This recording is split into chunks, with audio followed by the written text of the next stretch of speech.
Yeah,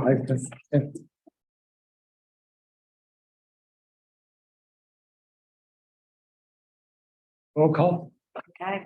Good afternoon, everyone. Iba Azim. Michael Cashman, Present. Jim Coffey, Here. Sid Garrett here, Heidi Kelly here, Anna Lean via Zoom. Here. Thank you. Marty Mannix Here. and Christina Ubel. Here. Thank you. Very good.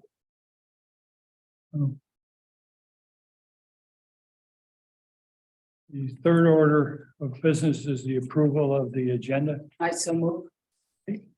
Have a second on that? I'll second. Heidi Kelly. Sid Garrett first, Heidi Kelly second.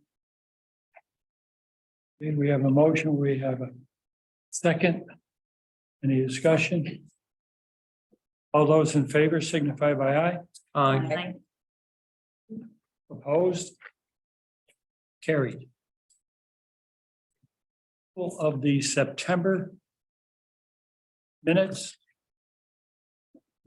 Have a copy of those. Hi, Joe. All right. We have a motion from Sid Garrett. Yeah, second. Second. Second from Michael Cashman. Any discussion? All those in favor signify by aye. Opposed? Carried. Now open for a public comment period. Do we have anyone at this time? Can I make a public comment? Sure. So I'd like to make a public comment and officially welcome Allison Hurd, our VP for Diversity, Equity, and Inclusion, to her very first college council meeting. Thank you. So Allison is with us. That's my public comment. Okay. We have a presentation. Today, late night for the planet. Dr. Kirk Burbich. Hello. Okay. Hi, all. This is the best place for us to be. This is a difficult room to present in. Well, thank you for having us. I'm Kurt Burbich. I'm a professor in the Center for Earth and Environmental Science. I teach our classes on environmental policy and sustainability, environmental management, kind of the human side of environmental issues. And I'm here with two students, McKenna Kalita and Devin Bushy, who are students, well, they'll introduce themselves. I don't have to do that for them, but we work on a project called Late Night for the Planet, which is an interesting project that doesn't actually take place inside of a classroom. It doesn't even take place here on campus. It actually takes place at Olive Ridley's, a bar and a restaurant downtown. And it's a pretty fun project. And we were just asked to come and tell what it was that we do and the community impact that we see coming from this. So late night, here we go. So this is a project that I run with several students, and McKenna and Devin were those that were able to make it today. It's a talk show and a game show that occurs at night at Olive Ridley's with beer and drinks, food, and a lot of laughter. And we're going to tell you all about it. Do you want to introduce yourselves? Devin Bushy. I'm a senior in the Center for Earth and Environmental Science major. And I'm from Plattsburgh originally, and I am a researcher and host for Late Night for the Planet. So lots of different roles, but mostly I research and host. Perfect. Childhood education program here, and I am a hostess and a researcher as well. And my hometown is Ellicottville, New York, just fairly far away. Way 219 South Buffalo.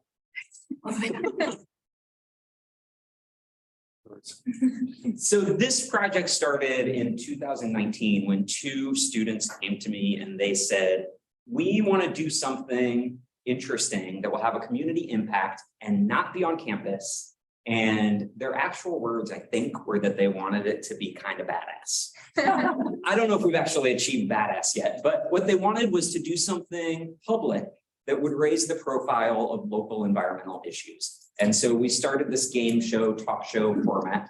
Takes place once a month at Olive Ridley's.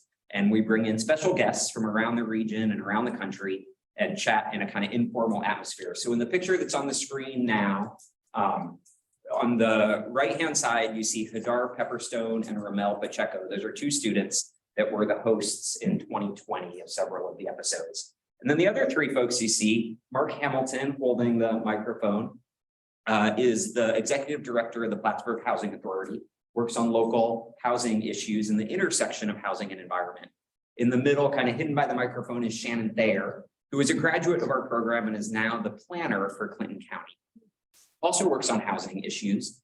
And then in the middle, you see Brian Gilmore. Brian Gilmore is the executive director of Michigan State's Law School's Housing Clinic. And he helps people not get evicted from their apartments and get quality loans for homes. He helps get people in houses. He's also an environmental justice advocate and poet. So this is what a typical night at Late Night looks like. We've got students acting as hosts, interviewing some really exciting people about really important issues that face not only our community, but the country. Okay, go ahead. Okay, so we have a little mission statement here. So we have gather community and students together.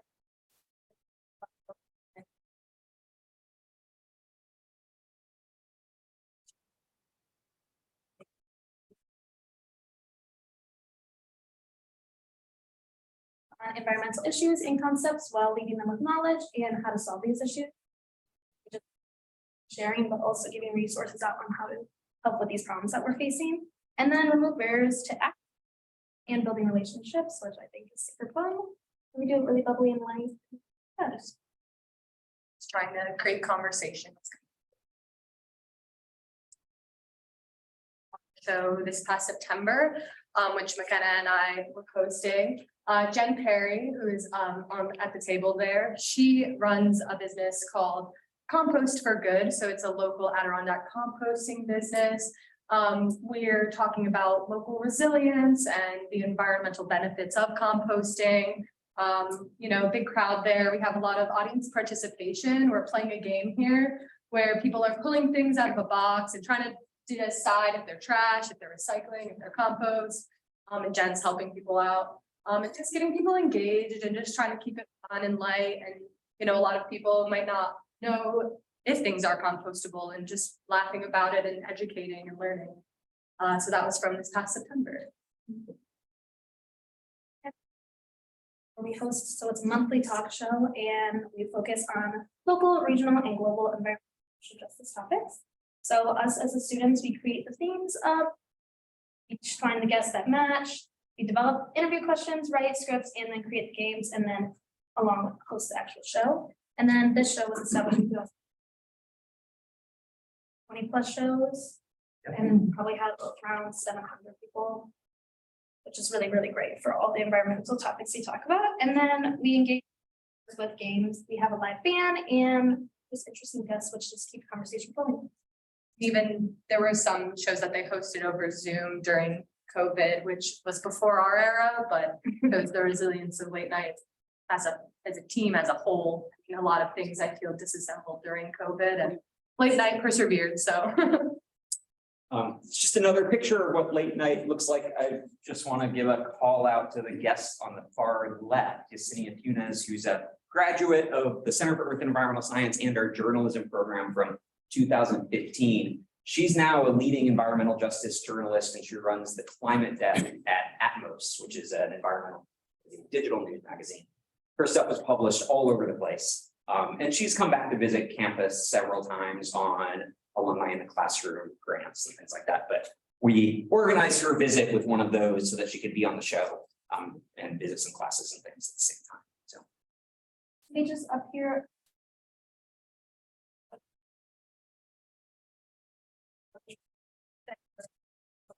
Show have different opinions, different viewpoints. Also work on bringing alumni back to talk about projects, just for great discussion and just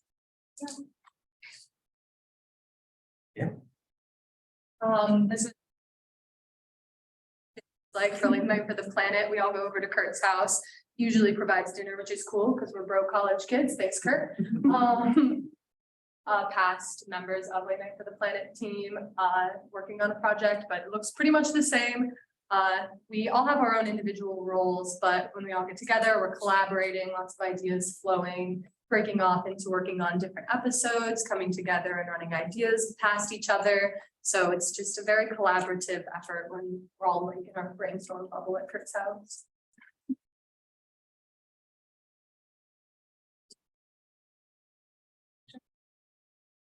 Because it is student run, so it's a really great way to make and build connections. We're raising awareness about important local issues, introducing community to environmental leaders, providing new platforms for student voices and for community voices. It's a great platform to speak about. And then our 2020 about candidates. So it's just a great way to impact them positively.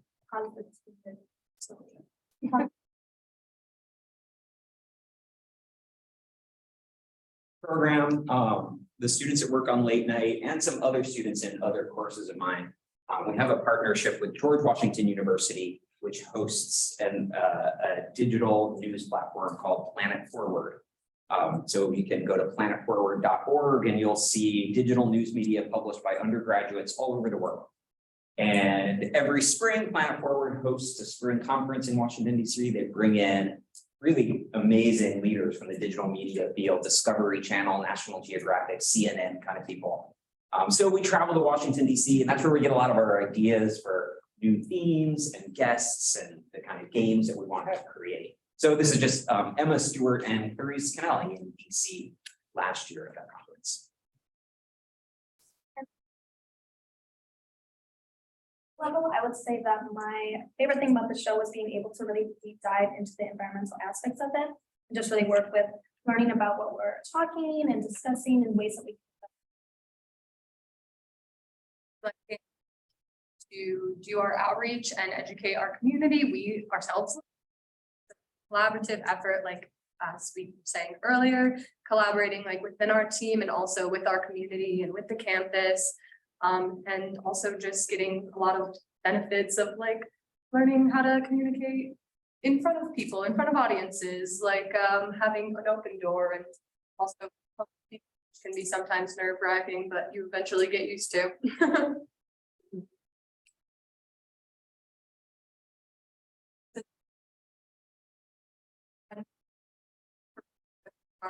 Last show of the semester, we have some pretty exciting guests. We have Eric Howe, who's the director of the Lake Champlain Basin Program. We have Chris Sybeck, who's an archaeological diver for the Lake Champlain Maritime Museum, hence the Lake Night theme. But we also will be having Emily Stacion, who she's an Indigenous woman in our community who has worked a lot in outreach and done like 14 years, I think, of education through storytelling at Beaumont, speaking about history and the Mohawk people. And as we're going into November and Thanksgiving and getting ready to go home and see our families, she's going to be coming on to talk about the history of our land and what these things are for, more than just our small community, but thinking about our community at large. So you all also have a poster about the Late Night for the Planet that is this week. So I'm hoping that maybe you have a place in your offices or where you could put that up and other people will see it. We're always trying to drive people to the show. So you can help us promote a little bit. And we've got some big plans for the future. So this project has been run with no money from 2019 to 2021. And now we have our first money. We got a grant from the Lake Champlain Basin Program for $14,000, which is helping us buy a new sound system and some podcasting equipment. It's actually paying the students that are hosting the show, because I think that students deserve to be paid for their work, especially when it's outside of a class and on their own time. It's able to support our marketing and help us bring in some guests from outside the region. So that's really exciting. We're also, as part of that grant, we are hosting shows at nearby environmental organizations. So we'll be hosting shows at places like the Wild Center, like Champlain Maritime Museum. The idea behind those is that they will host fundraiser events, and we're kind of the entertainment for those events. So they'll bring their donors and their committed members to a night of Late Night for the Planet at their, at their museum. They'll have food and drinks and things, and we'll create a show specifically for each of those organizations that invites us. And we're also thinking about ways that we can spread the impact of the show, like maybe creating a kids version of the show that's not at a bar. And reaching out to some other campuses to see if they want to start their own Late Night for the Planet franchises. So that's the project that we have. We're trying something like a live theater production, podcast, TV show around the environment. And I just want to give a big shout out to McKenna and Devin and all the students that are working on this, because they're just doing an amazing job in what's a pretty high pressure situation. They're doing great. So Thank you. happy to answer any questions.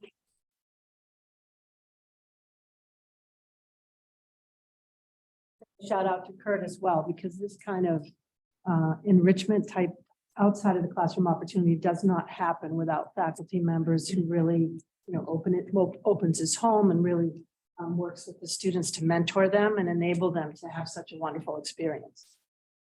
This one's a labor of love. And the two students that kind of initiated the idea are now doing great. One of them is a staffer for Congress now, for the Energy and Environment Committee in the House of Representatives in DC. The other runs the Albany Rensselaer Youth Recreation and Environment Education Program. So they're doing great. You had your hand up. Yeah, I was just wondering, did they?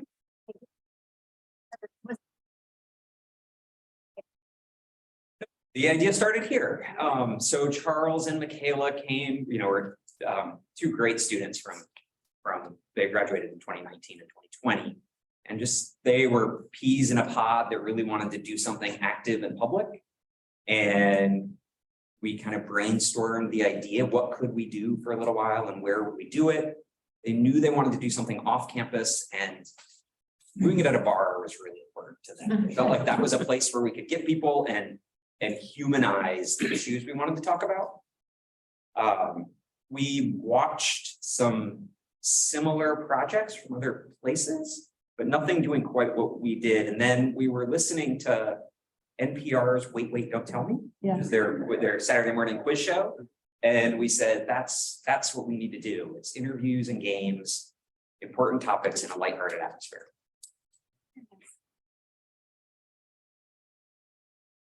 Well, thank you for having us. Thank you. Thank you for inviting us. Thanks, Kurt. Great job. Thank you.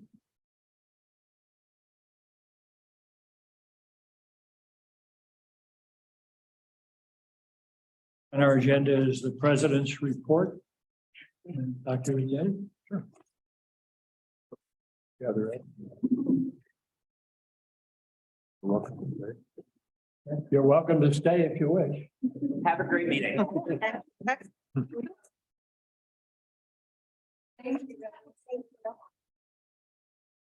Like everybody's got a reason. Okay.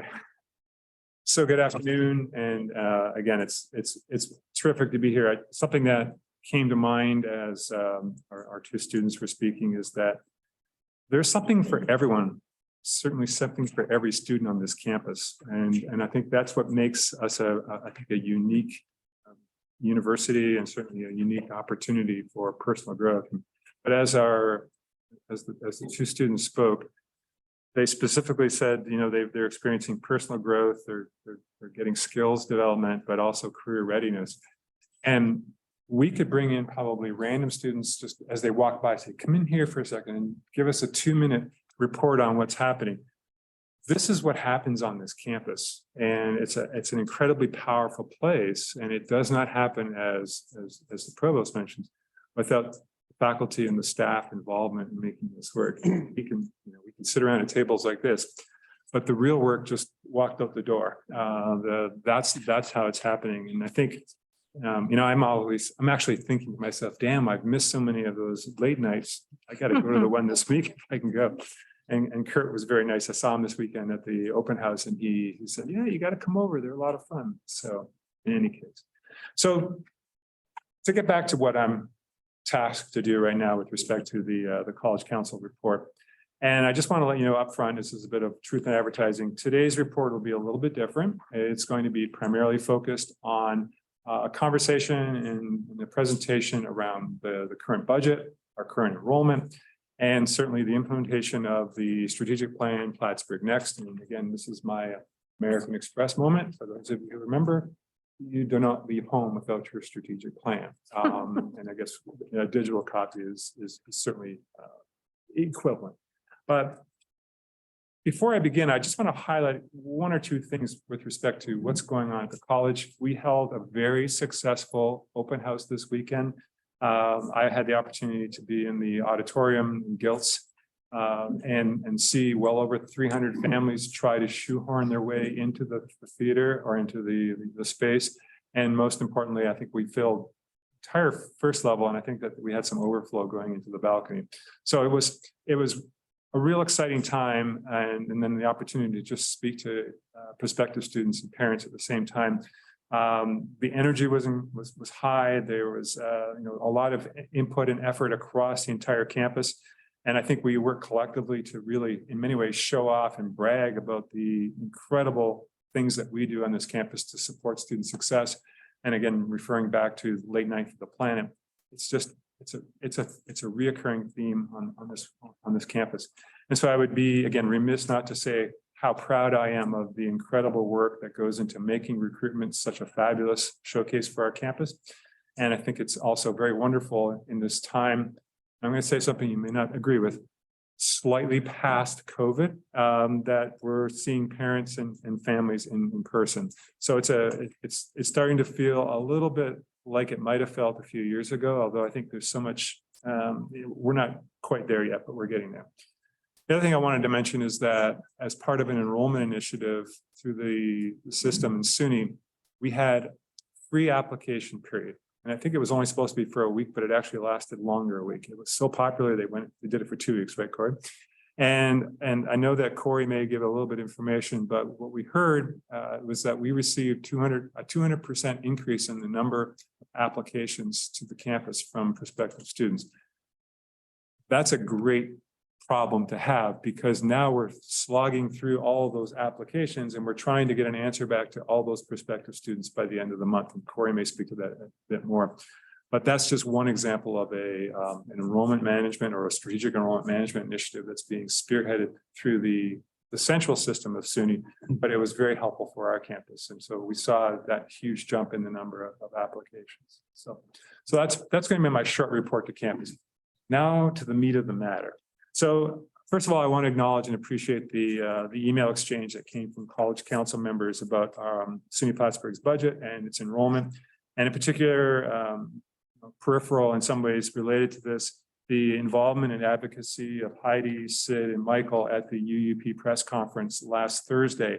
Personal opinion, I think the resulting media coverage has been helpful to highlight the critical role that SUNY Plattsburgh plays in the lives of students, but also the critical role it plays in the vitality, more importantly, the economic vitality of the North Country.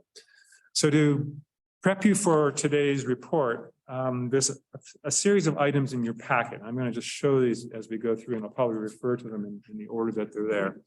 So there's a slide deck that we're going to work through. It's called Plattsburgh Next. It looks just like that. It's got lots of colors on it.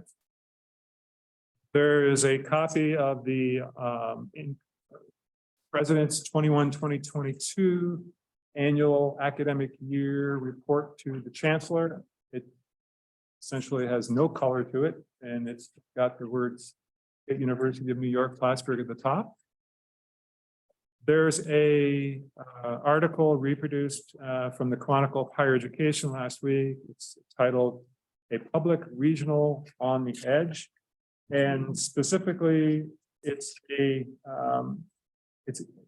what I would say is it's an article, in some ways a cautionary tale, which describes the budgetary challenges of regional comprehensive public universities, of which Plattsburgh is part of that group. There's a very colorful handout that's got 10 pages of information. I'm going to call this your copy of the Plattsburgh's Next implementation grid. That's listing a total of 119 action items across our 4 strategic pillars of the plan. And those pillars are enrollment, student success, diversity, equity, inclusion, and support for the North Country. There's also a Press Republican story, in case you didn't see it, that summarizes the participation of UUP leadership. And I had the opportunity to take part as well. So I thank the Michelle Toth for that. I think there's a copy of that. And then there's I think for the college council members, a copy of your ACT handbook, which is present here in terms of a request. I think it came from either Sid or Heidi. So now you have your own. I'm glad that we have it because I've been on here since 2008 and this. Well, 14 years sometimes feels like a long time. But in any case, so you have your own copies. So what I would just say is maybe to start off with the ACT handbook. And if I can feel like we're in church right now, if you can turn your books to page 3 and look at the bottom of page 3, and I'll just read it out loud in case you can't find it. This particular, I'll say handbook, is designed to provide in many ways an onboarding or a primer for members of college councils. But the bottom of page 3 has some interesting language. It says, it's discussing the statute that established the college council. Undefined in the statute, but nonetheless critical, is college council's role as advocate for the institution and SUNY generally, from attending campus events to recruiting prospective students to writing letters to the legislature in support of programs and funding. Council members should be strong advocates for their colleges. And this is going to be a theme of my conversation today with the college council about advocacy and the critical role that advocacy can play for this campus. And so I would say in a nutshell, your engagement, your help, and as you'll see in my report today, your advocacy is essential. And a little bit later, I'm going to ask the college council to consider an additional way that you can support us. So with that, stay tuned. So let's move into the PowerPoint slides. And good news, there will be a Q&A at the very end. So we even got a slide that says that, so don't worry. So page 1 obviously is the cover page. Page 2 begins with a slide that says our keys to success. Our strategic plan is unambiguous. It's absolutely clear as to what success and what essentially the keys to our success are going to be. First point, and we'll draw this point many, many times, is to grow and sustain our student enrollment. And this is the very first pillar of the strategic plan.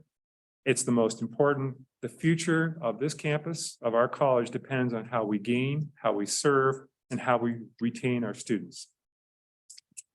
Another key to our success is to take action. We're taking action now and next year. And moving from the pandemic, the financial picture for campus is becoming much more clear, as are our revenues and our expenditure paths. And most importantly is to follow our path forward. We have the tools, we have plans, and advancing on these together will give us the best way forward for success academically and financially. And I would simply say, as an editorial comment on the side here, is that we have clarity of the magnitude of the challenge. We understand, we know the problem, and we have a straightforward plan that provides a path to success.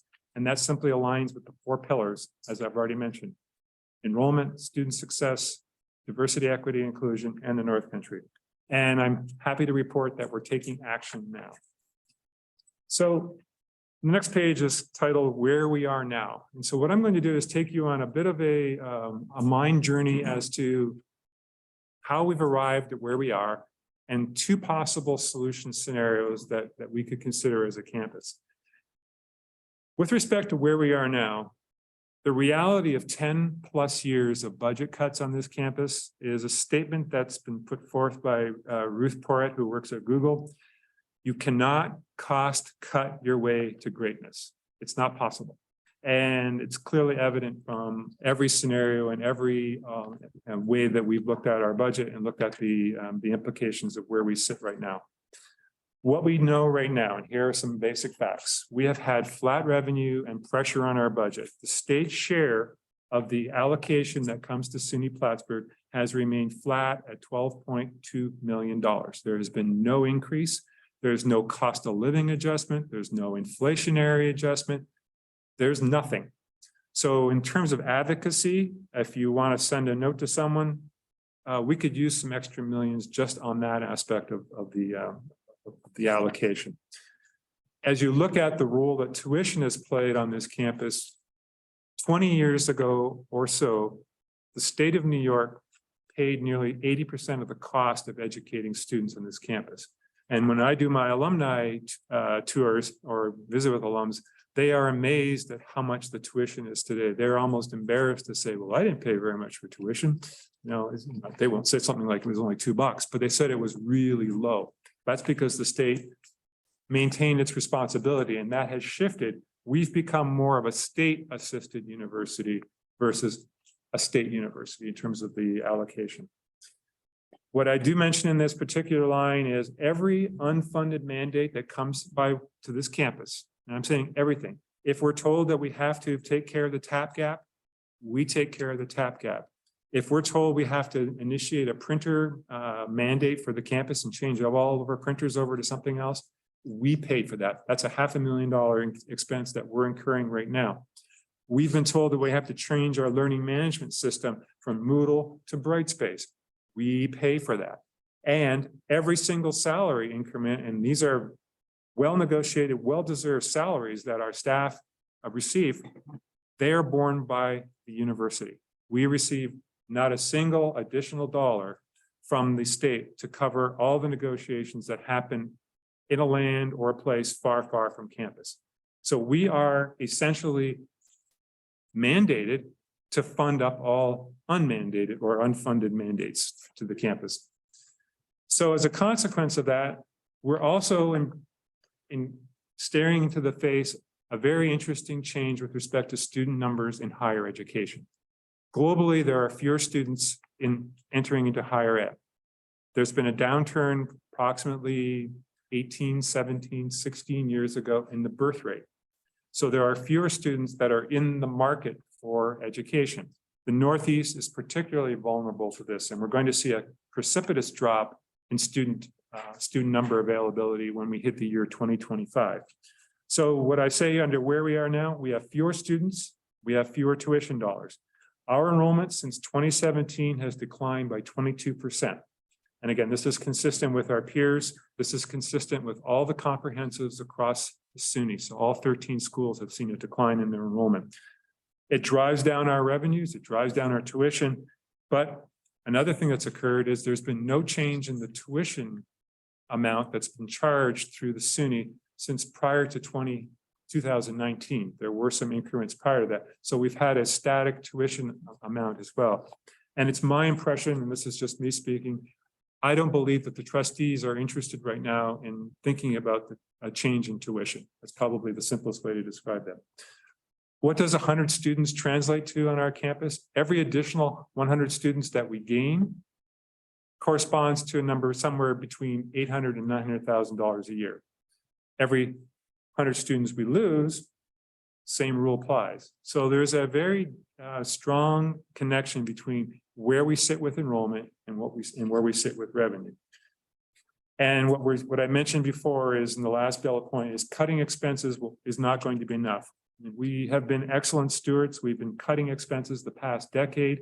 We have institutional memory in this room.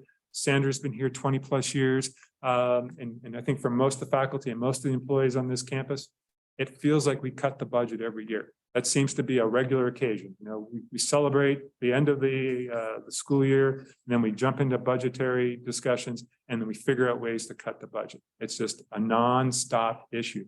And as I mentioned earlier, no cost of living increase, no inflationary increase. We are constantly seeing the pie shrink with the expectation that we maintain the incredible experience that we provide students. And as I said before, we also have fewer employees than we did 5 years ago. We're down 18% of our employees. So 22% decline in students, 18% decline in the number of FTE employees. And that's across all parts of the campus, whether it's civil service, whether it's the UUP, civil service being CSEA, or other aspects of the campus. And so although we have to trim expenses, and that seems to be the mantra, I do not personally believe we can cut our way to success. Hence, we need a plan. The next slide is really a where we have been summary. There was questions in the email exchange that went from the College Council to myself. Questions about where have there been reductions and where have we seen impacts to our budget. I'll just walk you through the slide. The red bar at the top is really the year. So it's 17, 18, 19, 21.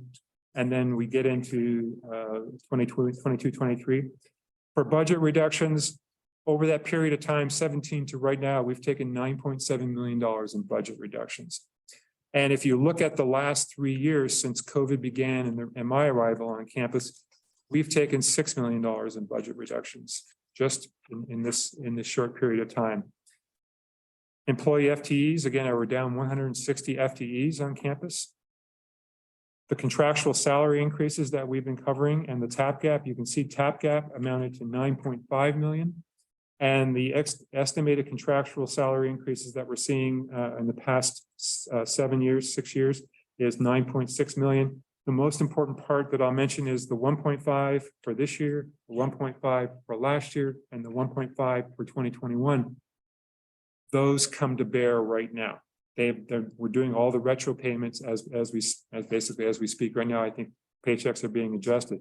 So we're looking at a $4.5 million unfunded mandate to address right now with the current budget discussion. So that's where we've been. So the result on the next page is we're experiencing a gap in our planned spending versus our anticipated revenues. The flat or declining revenues coupled with increased expenses creates what we call the structural deficit on this campus. And that is if we spend all of what we budget and take in and we spend more than we actually expect that we're going to get, we'll have a shortfall. And this occurs every single year. There's some good news in all this. We have the capacity to have a balanced budget this year because we have reserves. So we can use our reserves now and we have funds that amount to $14.3 million, and that's great. It's just like money in the bank, but if we continue to spend more than we take in, that reserve will disappear, and I'll show you in a moment when that occurs. And so we must adjust more and we must grow enrollment. And so our solution lies both in the limiting of spending and raising the number of students we recruit and retain. And that's pillar one of the strategic plan. And some other key points with respect to where we see the importance of this budgetary conversation is it's very important to understand where we are. It's important for everyone, and that includes the College Council, to see our financial situation and see what ways that you can play in growing us forward. I have to give kudos to the campus prior to my arrival. There was tremendous incentive and desire to ensure that we were good stewards of the financial resources that we have. Our fiscal stewardship since the inception of the financial stability plan back in 2017 has placed us in a good position to thrive in the years ahead. I can't even imagine if there had not been a stability plan, how large the deficit number would be for this campus. So we are in a more, what I'll say, more manageable territory. And you'll see what I mean in a few moments in terms of why that territory area of being manageable makes it far easier for us to address our budgetary challenges. And we have options. And in planning in the years ahead, we always use a 5-year rolling fiscal roadmap to assist us in decision-making. These plans are always based on assumptions that are based on the projected enrollment, our anticipated state funding, and our expenditure needs. And certainly when these assumptions will change, the projections will change as well. So what can we do? Well, there are a couple scenarios that I'm going to talk about. I apologize for the phraseology here, the do nothing scenario. It's probably not exactly the best way to describe this, but maybe scenario A should best be called status quo. Let's just keep doing what we're doing and take care of a $5 million deficit while we're at it. So the assumptions for scenario A are on the far right side. It's a little box.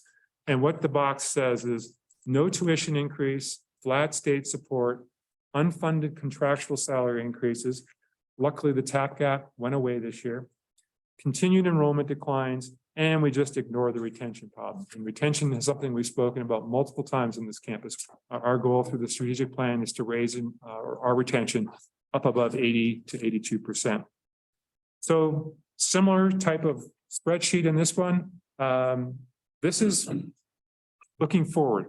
So now we're looking at 22, 23, 23, 24, 24, 25, 25, 26. So we start with 22, 23. Our fall head count, 4,433 students. This was the projected number, right, Todd? Yep. Yeah, you can correct me if I go off the rails here. The projected head counts in the do nothing scenario or the status quo scenario, you'll notice something's happening to those numbers. They go from 4433, 4363, 4323, 4301. No growth in the number of students. What that translates to is we end up using our reserve balance, which is shown in the budget line of 22-23. We end this year with a surplus of 2.9 million. We roll into next year under this scenario with our $2.9 million reserve balance. We expect $49.7 million in revenues. And right now, with our $5 million cut that we're looking at, we would spend $54 million. So by the end of 23-24, under this scenario, we finish with basically a balance of a deficit of $2.2 million. And then the numbers get a little bit more unsavory as you move out to the fourth year, where you see a projected balance of negative $16.1 million. I will assure you, scenario A is not an option, but I wanted to put this out there is to say is that should we choose to do nothing, which we will choose not to do, I can't emphasize it enough, we would be in a very precarious position for the campus. Just to emphasize the scenario A, the do nothing scenario, the status quo, it brings into bear a couple things. The reductions of students since 2017 to this point in time of 1,245 students. No increase in tuition in the fall of 2019, since the fall of 2019, flat state support. And again, we still continue to cover our contractual salary increases, which will continue year after year based on the way in which the salaries are being negotiated. So that's not a very encouraging outlook. So let's go to scenario B. So which we called is the do something scenario or Plattsburgh Next. Plattsburgh Next is our roadmap. It connects to the scenario B assumptions. No tuition increase, flat state support. Those are two things that are going to require advocacy. We cannot move the tuition needle or the state support needle without a tremendous amount of advocacy. That was the purpose of last Thursday's press conference that was held by UUP. That was something, the reason I brought up the ACT handbook, that's a role that each of the college council members can play as well in terms of connecting with the state legislature, individuals within state government, anyone else that you believe would be a friend of the college. We continue in scenario B with the unfunded contractual salary increases, but the big difference is we increase our enrollment in line with the strategic plan. Sorry, the Plattsburgh Next strategic plan. So looking at this particular spreadsheet, fall head count. Fall head count's currently 4,433 projected. And in the following year in 23, 24, 25, it goes from 4,565 to 4,716 to 4,807. 4,807 is the strategic plan goal for Plattsburgh Next, the 44,807 students. What you'll see is there's a vastly different outcome, which was with respect to this particular forecast. We finished this year again with a $2.9 million surplus, and even if we find our $5.2 million in reductions, We finished the year in 23-24 with an operating reserve balance of a deficit of $300,000. Now, what we're hoping for is that this particular scenario where we elevate enrollment and increase retention will give us the opportunity for all that advocacy that's going to occur in terms of being able to provide additional funding to the campus, because the logic model that we're involved with here is that with no support, no increase in, let's say, the state support, we will never catch up to the increases that the campus will see for its expenditures. There's always going to be, if we were balanced, here's your expenditures, here's your expenditures and here's your revenues. There's always going to be, when we hit equilibrium, there's going to be a cost of living. The price of something is going to go up. There's going to be a change in salary. And if this stays flat and static, we're always going to have a gap. So that's the reality of what we're facing. So we need to have this come back up in a way that is, in some ways, deliberate and intentional, that recognizes that we need to hit equilibrium here versus always being forced, the campus is being forced apart. So the do nothing versus the do something scenario on the next page, reflected here in the head count. How are we going to do this? How does this operationalize for our campus? What does it look like? So the green line in the graphic is what we want to see. The diverging lines for enrollment are as a result of several things happening simultaneously through our strategic enrollment management work. We will begin to recruit or start to recruit or set a target of 2,050 new students per year instead of the current target of 1,934. That translates to 116 additional students. If we do that across all the programs of campus, that could translate to 1 or 2 students in a program. It could translate, if you're in a larger program like the biology department, maybe 20 students additional per year that we're working to recruit. More critically, the retention rate indicates that we need to retain 260 more students per year. So again, if you disaggregate that across various programs and majors, it could translate to 3 or 4 majors more in some areas and perhaps 10 or 15 or 20 students more in other majors. But these are not unmanageable numbers to look at for the campus. So it's essentially, we bump up to 116 more in terms of recruitment, and we retain 260 more students per year. And as a spoiler alert, if we go back in time, nearly 8-9 years ago, this campus had a retention rate of over 80%. So we've done it in the past. It's something that's happened on this campus. The other part in this scenario is we don't see any increase in the tuition rates. We see flat state support of that 12.2 million and an estimated unfunded, salary increases of $7.5 million that move forward for the remainder of the scenario period. So what are we doing? So Plattsburgh Next, again, as I wave this around, it is unambiguous. We have to focus on enrollment. So we're focusing on student enrollment. It's key above everything else, recruiting and retaining more students. And this is going to lift our top line of revenues. We have enhanced our gift aid. We know both from empirical data and anecdotal evidence, students struggle with the financial aspects of attending college. We've changed our need-based institutional gift aid that makes us more affordable to in-state students. We've leveraged our funds to give more money to out-of-state students, and Todd is working on a project called Tuition Match Plus. And we'll be going after the Vermont market a little more aggressively with respect to potential students to come study at SUNY Plattsburgh. And we want to provide support for our international student enrollment as well. And we're using targeted spending to be able to support the initiatives and the actions that will drive our enrollment up. We're using the $770,000 we've received from the SUNY system. We just received permission to deploy that. The vice presidents will likely speak a bit about what they're planning to do with some of that money.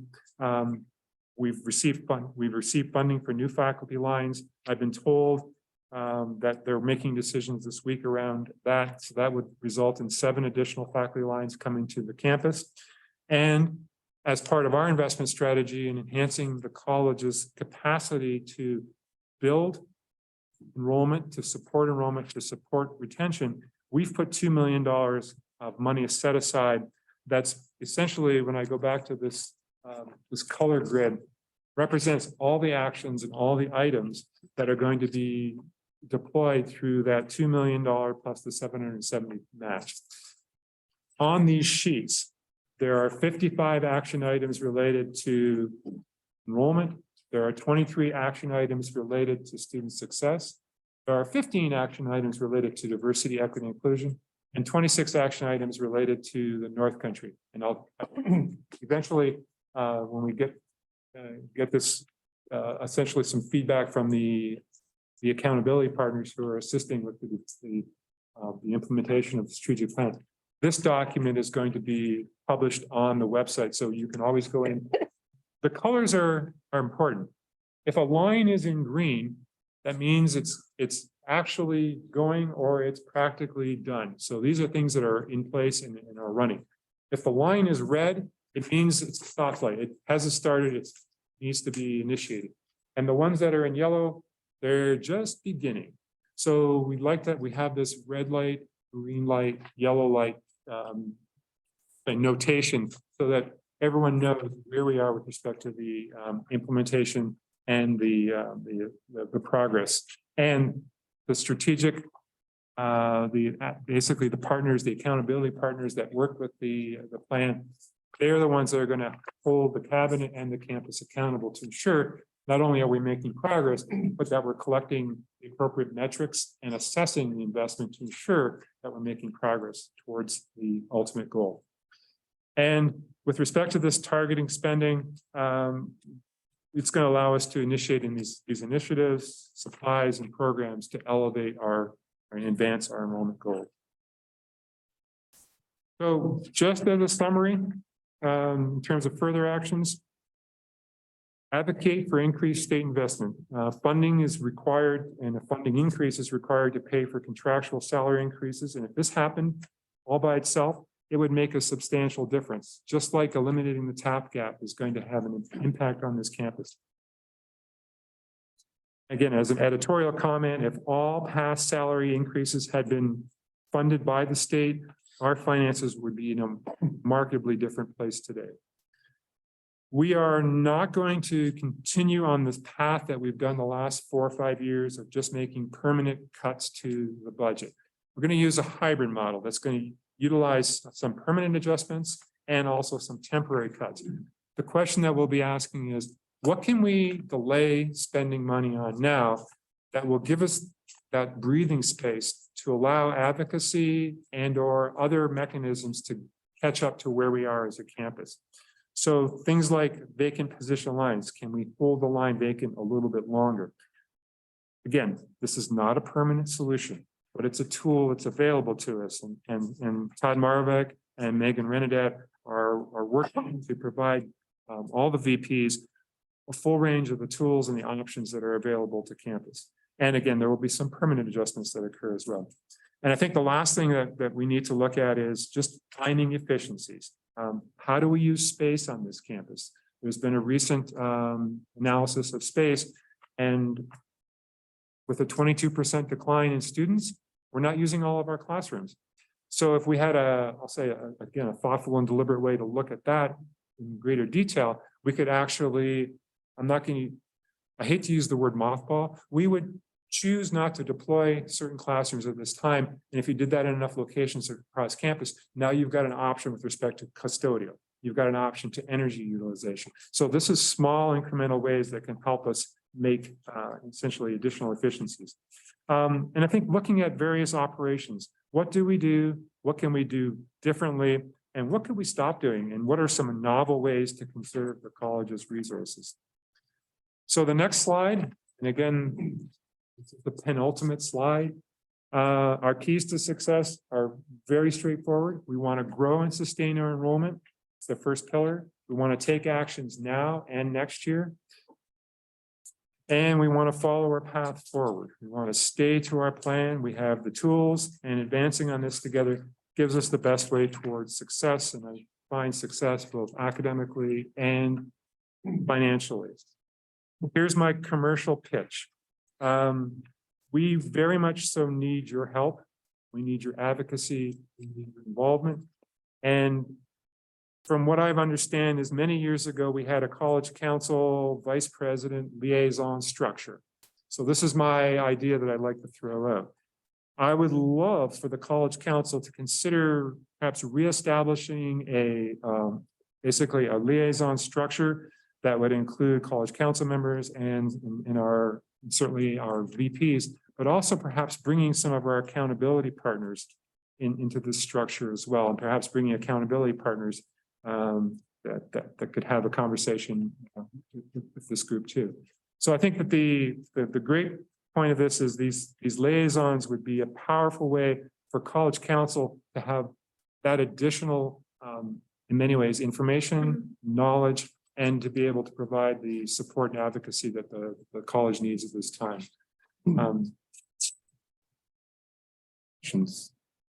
Thank you for letting me go through this with you. What I would say, the last thing I'll mention is this article about the public regional on the edge. This could be late night reading for you. Almost like a late night for the planet thing in terms of what's happening to higher ed and the funding. This provides some insight as to what other campuses are doing and how they're addressing issues around state budgets and deficits that they're encountering in their campus. Thank you very much for letting me go on at you for approximately 5 minutes, but I hope that was helpful. I hope it stimulates questions. And what I would also say is we're planning to make this same presentation, for example, at the Faculty Senate tomorrow, similar conversation. We'd like to do this with the Council of Chairs, with union leadership across campus. Small groups getting the message out and being able to provide, rather than just a slideshow that just goes by you really fast with a lot of numbers and a lot of uncertainty, but more of a narrative of where we are and combining it with some information about what's happening and what's going on campus. So I appreciate I've inundated you with a lot of information, but I know there's questions. I know you've got interest. And so I'm excited to open the floor to the council. I have a question. I think I raised it last time, and I did some research on it in terms of schools that are doing very well, such as Harvard, one I looked at, and Albany was one I looked at. Also, and a couple others, and some that aren't doing so well. And the racial balance, and the racial sexual balance, 50-50 men, 50-50 women. I think at Harvard, it's exactly 50. I think at Binghamton, it's exactly 50-50. I think at Albany now, it's not maybe, but it's not as out of balance as it is here at Plattsburgh. And the one that was most out of balance, Potsdam. About it, we are attempting to recruit a lot of students, students of color in particular, which is a great idea. But if the students of color come here and there is no, say, there are not enough men, to have it, I don't know if that's a damaging thing or not. I would think that it would. I think most schools, like when I started out at Union College, first year I might add, but anyway, I started there. At that time, it was all male. I don't think colleges can survive being all male. So there are some female colleges, many, but I do think balance is important. I really think it's critical. And I think it's particularly critical for maybe more students of color, that if they come to Plattsburgh, say Plattsburgh is an incredibly white community. There aren't a lot of African Americans in this community. And I just wonder if there'd be a sense of isolation. And also just looking at the various numbers that I did, boy, it just seemed to bear it out. So anyways, that's one thought I had. The other thought I had on this, I just wonder if we'd be better off with more focus. I mean, this is, I don't know if we can do, 75 things. I just wonder if we focused on, maybe doing fewer things and more we only have a limited amount of resources. As I said before, I think Plattsburgh has done so well in training its students at business school where I taught, where I went. It's fabulous. And the people who get out of there get tremendous jobs. They financially do great. And there is very few success stories, at least through the college that I see. There are some, just one other final point I mentioned, say with Mohammed Gaber, who used to be chairman of the county department. What he does is something that public schools don't do. And that is, they do a lot of network. And he networks endlessly.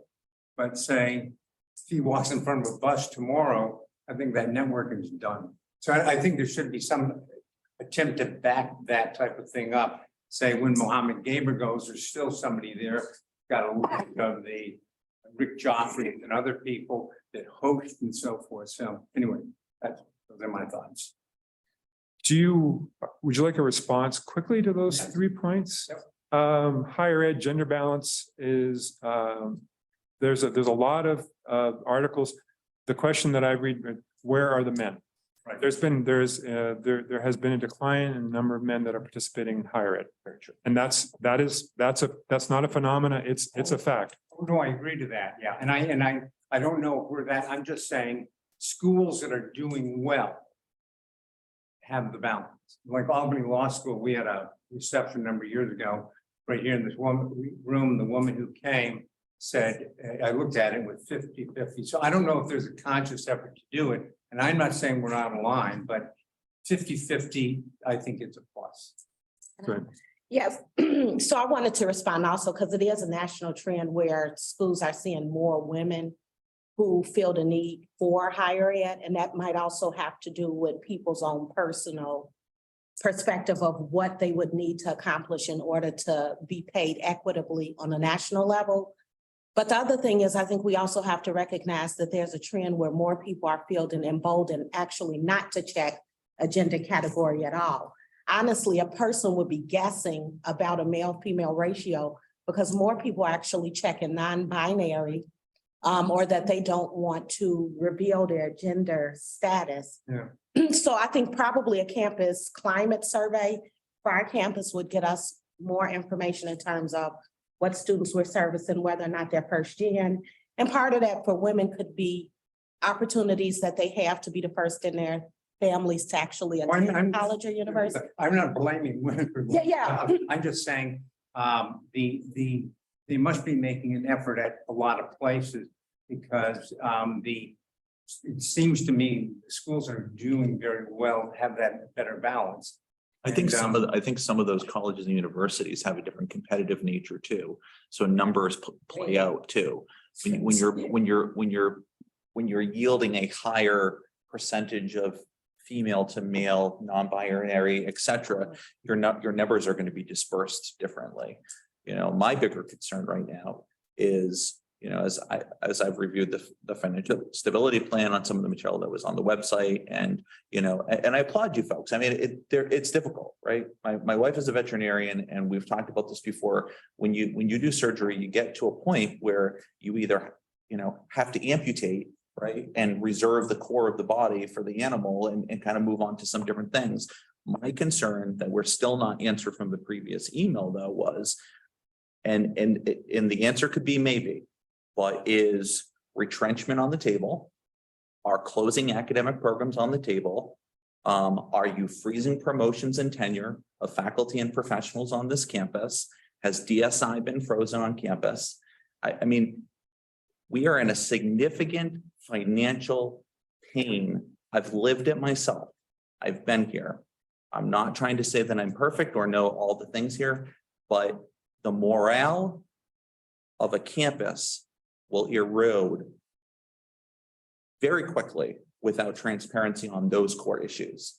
And when I look through here, the thing that really concerns me is that, I think it was page 9, it includes $5.2 million in permanent reductions not yet identified. We are in November. And then we have a series of 102 some odd programs that cash is being dispersed, which I think is great. And there's some really creative, unique things within that. but it seems like the devil is not in the details, and I'm really, really concerned by that. Advocacy comes from, punching well above our weight. I think we are all committed to doing that. That's why we showed up to the UUP press conference, which we found out through Campus Connections first, and glad to be a participant there. But the truth of the matter is there is no tuition increase coming. We all know that this year. And the unfunded contractual mandates have never been funded at the level that it should have been. UUP and CSEA and PEF and all these other groups have had to punch and scrape and kick and scream for years. It's been a consistent thing. But the details here are the same to what we have seen in articles around New York State. And another great example is, let's just take all the 64 campuses. If each one of them are $1 million in deficit, the state isn't given $64 million to the SUNY system right now. And a lot of campuses are well above that rate. So I would agree with you, you can't cut your way out of it, but unfortunately we are in a situation that cuts are demanded and required. And they're going to be painful, and it should be done in a collaborative, focused, collegial way to protect the core, which is our faculty, our staff, and our students. And right now, I'll leave it back to my initial questions because none of those were answered in this presentation. So Michael, I'll just push back a bit. If there is a graphic that shows the cuts that have happened every year. It's on page 2. We've taken budget reductions of $9.7 million over the past 7 years. Those budget reductions are always maintained and decided upon November and December of the year preceding. We're on that track right now to identify that. And I would say that if you look across that graphic, we've done a pretty darn good job of identifying and making cuts. And they have been painful and they have been challenging for the campus. The other part about this is that I know it may feel like there's a lot of things happening here, but this is a complex organization. It demands that we approach this campus in many, many different ways. So I would strongly urge members of the College Council to look at each one of these particular initiatives and action items, because it connects to not just students and protecting the core. And I agree the core is essential, but it goes holistically. This supports faculty, this supports staff. It supports a forward-thinking piece of the campus because yes, we're living in the moment at 2 o'clock in the afternoon on a Monday in November, but the future of this campus resides on some of these initiatives moving forward. What markets are we looking at for new international students? Where are we going to seek students to come to this campus in terms of regional and or out-of-state locations? What new programs are we going to put in place? We cannot cut, but not at the same time invest in the future of the campus. We need new programs. We need a new program in social work for masters. That's being developed. We're being told by the state now who we can hire. So the money that we received for the new faculty hires came with a huge caveat. Here is the restricted list of faculty subject areas that you can hire in. This is a real unique way in which the state has made a decision about how it's going to staff its public universities. Sure. And the other part is that when the words retrenchment, retrenchment is a system-wide decision. That's a system-wide. So we get, you said advocacy. When we talk about tenure and promotion, faculty deserve to be promoted and deserve to be tenured based on the body of the work and the incredible work that they've put in to demonstrate that they are an incredible, in many ways, an incredible contributor to the campus.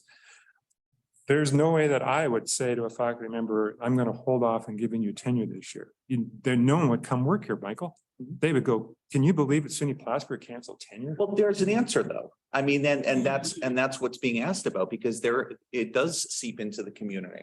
I mean, people at our, local Dunkin' Donuts are having these conversations at tables. They're reading the newspaper of what's going on there, not just in the Press Republic. And the article that I sent you folks was from Spectrum News. Talked with multiple people. They're very, very concerned about the health and vitality of the system, not just SUNY Plattsburgh, but the wider impact. And we talk about equitable cuts, this organization, like many organizations, is heavy in personnel. So when you're making approximately $5.2 million cuts, let's get real. Where are we going to cut? Where does that come from? 2-ply toilet paper is only going to get you so far, so it's like, where is it going to go? It's going to eventually lean on people. Yes, and that's. And that's what I'm saying. And it goes back to what academic programs are being identified. We know that there's a systemness. If you close out a department, it takes a while and stuff like that. But there are some other supportive academic and personnel units at this college that could be a little easier, not by heart and mind, but by the red line to cut some of that stuff. And is it being equitably distributed throughout the departments? Academic affairs is the largest unit by far of personnel. So are the cuts being equitably distributed through all units of this college? Cuts that have made so far have been, so that those reduction in FTEs, you looked back in 17-18, 1 out of 2 employees worked within the division of academic affairs. I think it was 1 out of 2. After all the cuts, still the same. And then I think it was, I don't have the percentage in front of me, maybe it's 1 out of 3 employees was a faculty member, an academic employee in 2017-18. Full-time? No, just faculty member, and it's still the case. So as far as the cuts were made proportionally equitable throughout. You didn't see any major changes of workload between the divisions or between the employee type, academic, professional, civil service, those types. So I think it's really important when we have these conversations to remember that academic affairs is the only tuition generating part of this institution. So if you could come at this with a perspective that we have to cut and equally cut, the consequences of that are much more significant in terms of academic affairs. And when as the president presented and talked about recruitment and retention, which we're all extremely focused on right now, you can't keep cutting personnel and expect that students are going to be able to graduate on time, that students in need of supports are going to get the supports they need. This whole conversation has to be balanced with both of those. Sure. I also think with the faculty too, that, part of it is unless something's changed, summer session, for example, or winter session, approximately 100%, if not 80% of those tuition dollars remains here on campus. SUNY doesn't take those back into the general coffers. We retain a little bit more of that. So, what's the plan for creative engagement? And I would agree with you, and it puts a burden on our colleagues, on the faculty. But, what do we do to create these micro classes during winter session or these micro summer sessions that we can bring in some more of those funds? So. I'm sorry. but Gonna be all over the place for a second. And then I'll shut up. I promise. our biggest opportunity for enrollment for the upcoming fall semester is the massive increase in applications that we have so far. We had roughly 1,500 year-to-date applications. I'm stealing Corey's a little bit. Last year at this time, that's too small. We had 1,100 last year at this time. Now we have 4,100. That is an opportunity for us. Yield rate is what we need to know. Yield rate's gonna drop. Yeah. But that's still, obviously people will probably applied in November during free up when they went December. So in a month, we'll sort of see what the final increase is, but there will be an increase. It's a question of how much. SUNY is teeing up a huge applicant pool for us. And our biggest opportunity is to capitalize on that by maximizing the yield of these students. And that is what we need to focus on for this upcoming year. We've got a wonderful opportunity. I haven't seen this increase. I've never seen an increase in, I haven't seen an increase in applications like this ever at SUNY. And so granted, it's probably not the same application type, but there is, and that's the opportunity. There's other programs SUNYs are doing also to try and help us help. So for me, that's priority number one. Going to Okay. Make a comment. Seriously. And I'm calling on you, but I know how long you're gonna go. All right.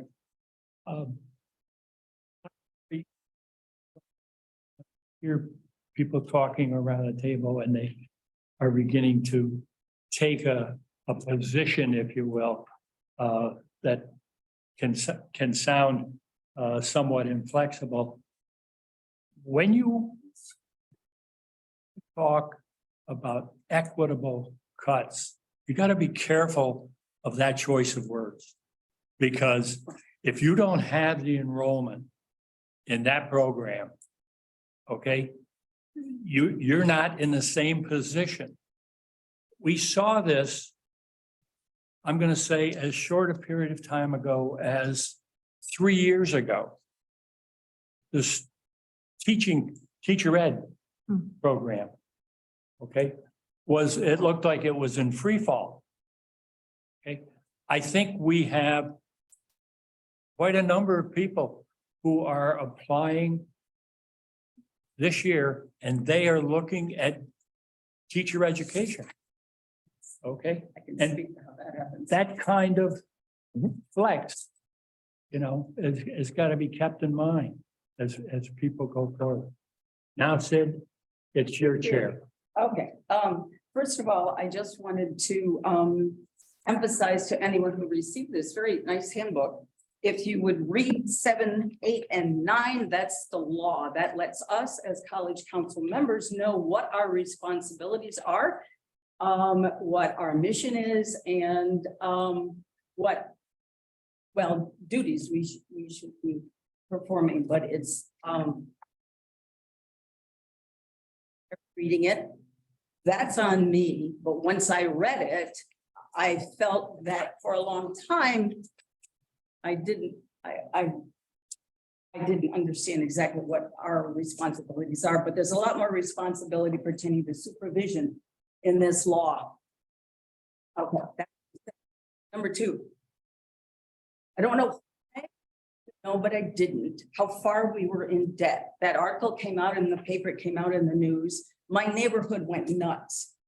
Okay, so I'm speaking a little bit to what Michael's talking about.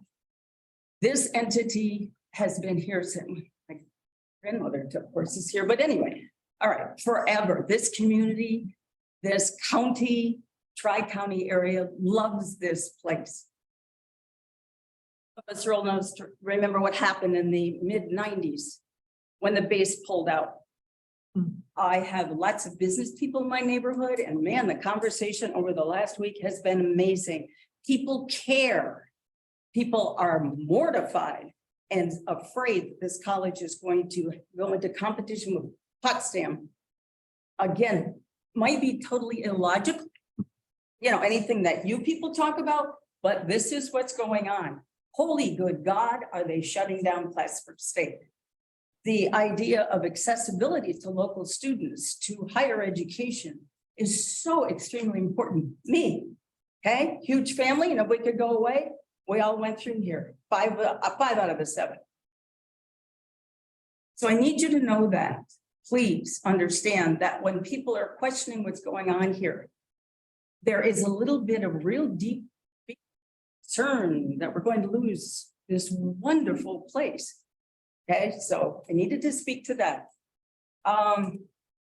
When it comes to recruiting and retention, I'm going to say something you probably, every one of you already knows. I have children that work, at least one child, in higher education.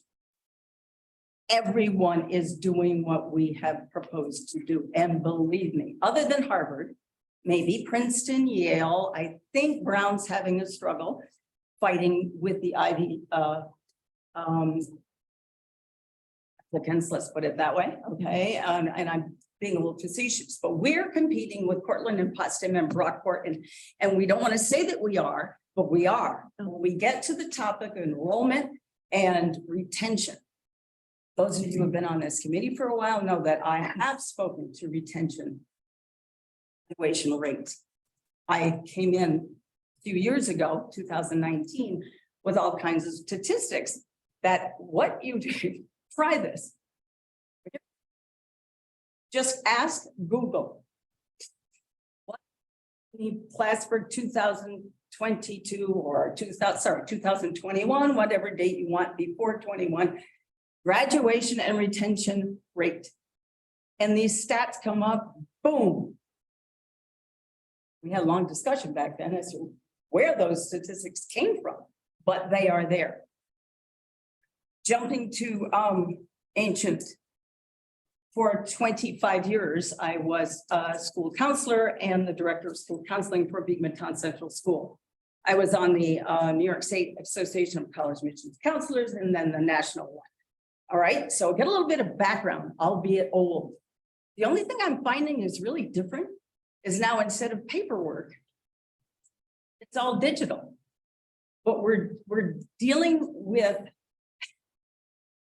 when we're trying to find out what's going on with those high school kids, and those high school kids, by the way, because I got grandkids by the thousands here, they're all applying to everywhere they possibly can. It's so different. We used to tell them 5 to 7, you know, you got a reach, you got some middle of the road and a safety.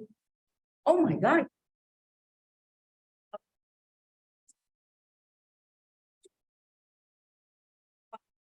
Gotta keep that in mind. Now, can we do something? Yes. And someday I'll get together with people who would like to, you got to get your high school counselors who is talking to those kids and the parents is the high school counselors. I don't know what the program, you know, has of that anymore, but we used to lead, Plattsburgh State used to hold meetings for the school counselors all the time. From Vermont and 4 or 5 counties in New York. Gentleman who became president centuries ago, college did the same thing. And once a month, we would meet with him and then we brought our parents on and the students, blah, blah, blah. Just throwing out, spitballing here. When it comes to the big picture, when we're trying to get our legislators, our assemblymen, and the governor to listen to our plight. Now, I know what Michael's saying. The budget's been somewhat worked on already this year. You know, talking to Billy Jones at length. He's going to try, see if there's anything that he can possibly do. But when you public school education, pre-K through 12 has been fighting that for years. Why in the name of God can't we get together? You know, we're all New York State education law bound. And, you know, meet with the administrators in the area, meet with board members, meet with school board lawyers, okay? And maybe if the whole entity thought hard, maybe we get more attention. I don't know. We could see. Other than that, I personally was shocked at not knowing was, and I don't want to feel that again. I got questions wherever I went, and sadly enough, I get from this county a lot. I'm involved in a whole bunch of things. That's not. And I couldn't answer them. And I felt, I don't want to feel that again. So I'm asking for now, you know, from now on, please, I'm an idiot. You'll have to tell me. You can't hand me stacks of information at a meeting and say, what do you think? Okay, we're done. I need it beforehand. I need to go through it. And I need you to tell me exactly what is happening. One question. In public education centuries ago, it was called a contingency fund, and the budget was the money that you were allowed to by state percentage put away of your budget. Does that exist for you? And this money, I mean, that's pretty much our cash reserves. right? Okay, so is that a percentage rate of the total budget of Plattsburgh State? Well, Like a school budget? You know what I'm talking about? You have a school budget, the public votes on it, and you Never- only put aside a certain percentage. It used to be 10%. we can't, I don't think we can keep cash, we just have cash reserves. Our state, we have cash. Different term. Right. We have a budget. We usually don't spend all of it in a year because of vacancies and things like that. So we have a projected amount that will come on. But within your budget, do you, I should, after being here forever, is there a section in the budget that is called contingency funds, cash funds. Yes, correct, right I'm from. not aware of a specific item in the budget named contingency. Okay, all right, but even if it were named something else, you don't put a certain money aside for, Not in the state appropriations funds. The IFR accounts probably they have reserves, like they're kind of just. like okay, all right, cash okay, reserves. so it is different, all right, Those are our cash reserves for our state appropriate Right. state account. right, but it isn't a percentage of the budget that you put away. Okay, all right, I just wanted to know that personally, sorry, I bored everybody with that. But the other thing is, I'm really worried. Money away, we would just be driving ourselves into bigger deficit and spending it, right? I mean, if we're. Well, have at the operational- public school, you have to, so that you have money in case, oh, hello, the water system blows No, up, no, no. that kind of thing.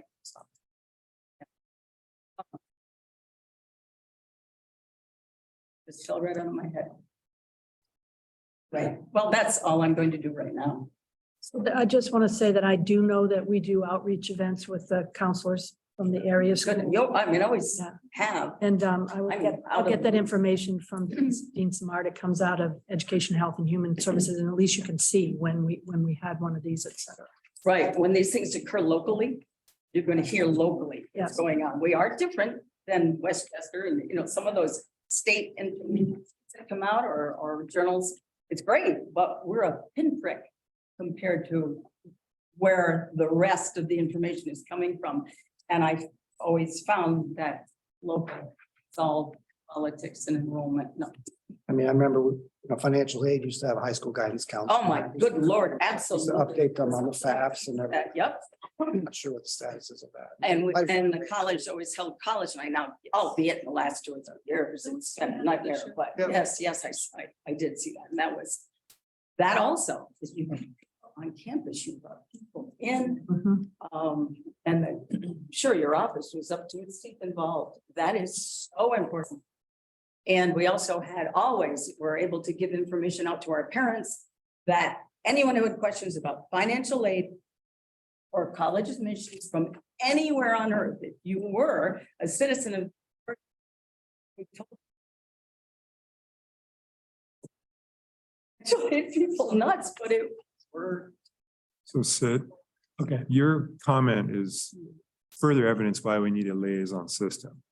Because if you were in conversations outside of the normal 4 meetings a year, much of some of the answers you're getting, you would know about. I mean, it's sort of a strong way in terms of being able to connect them.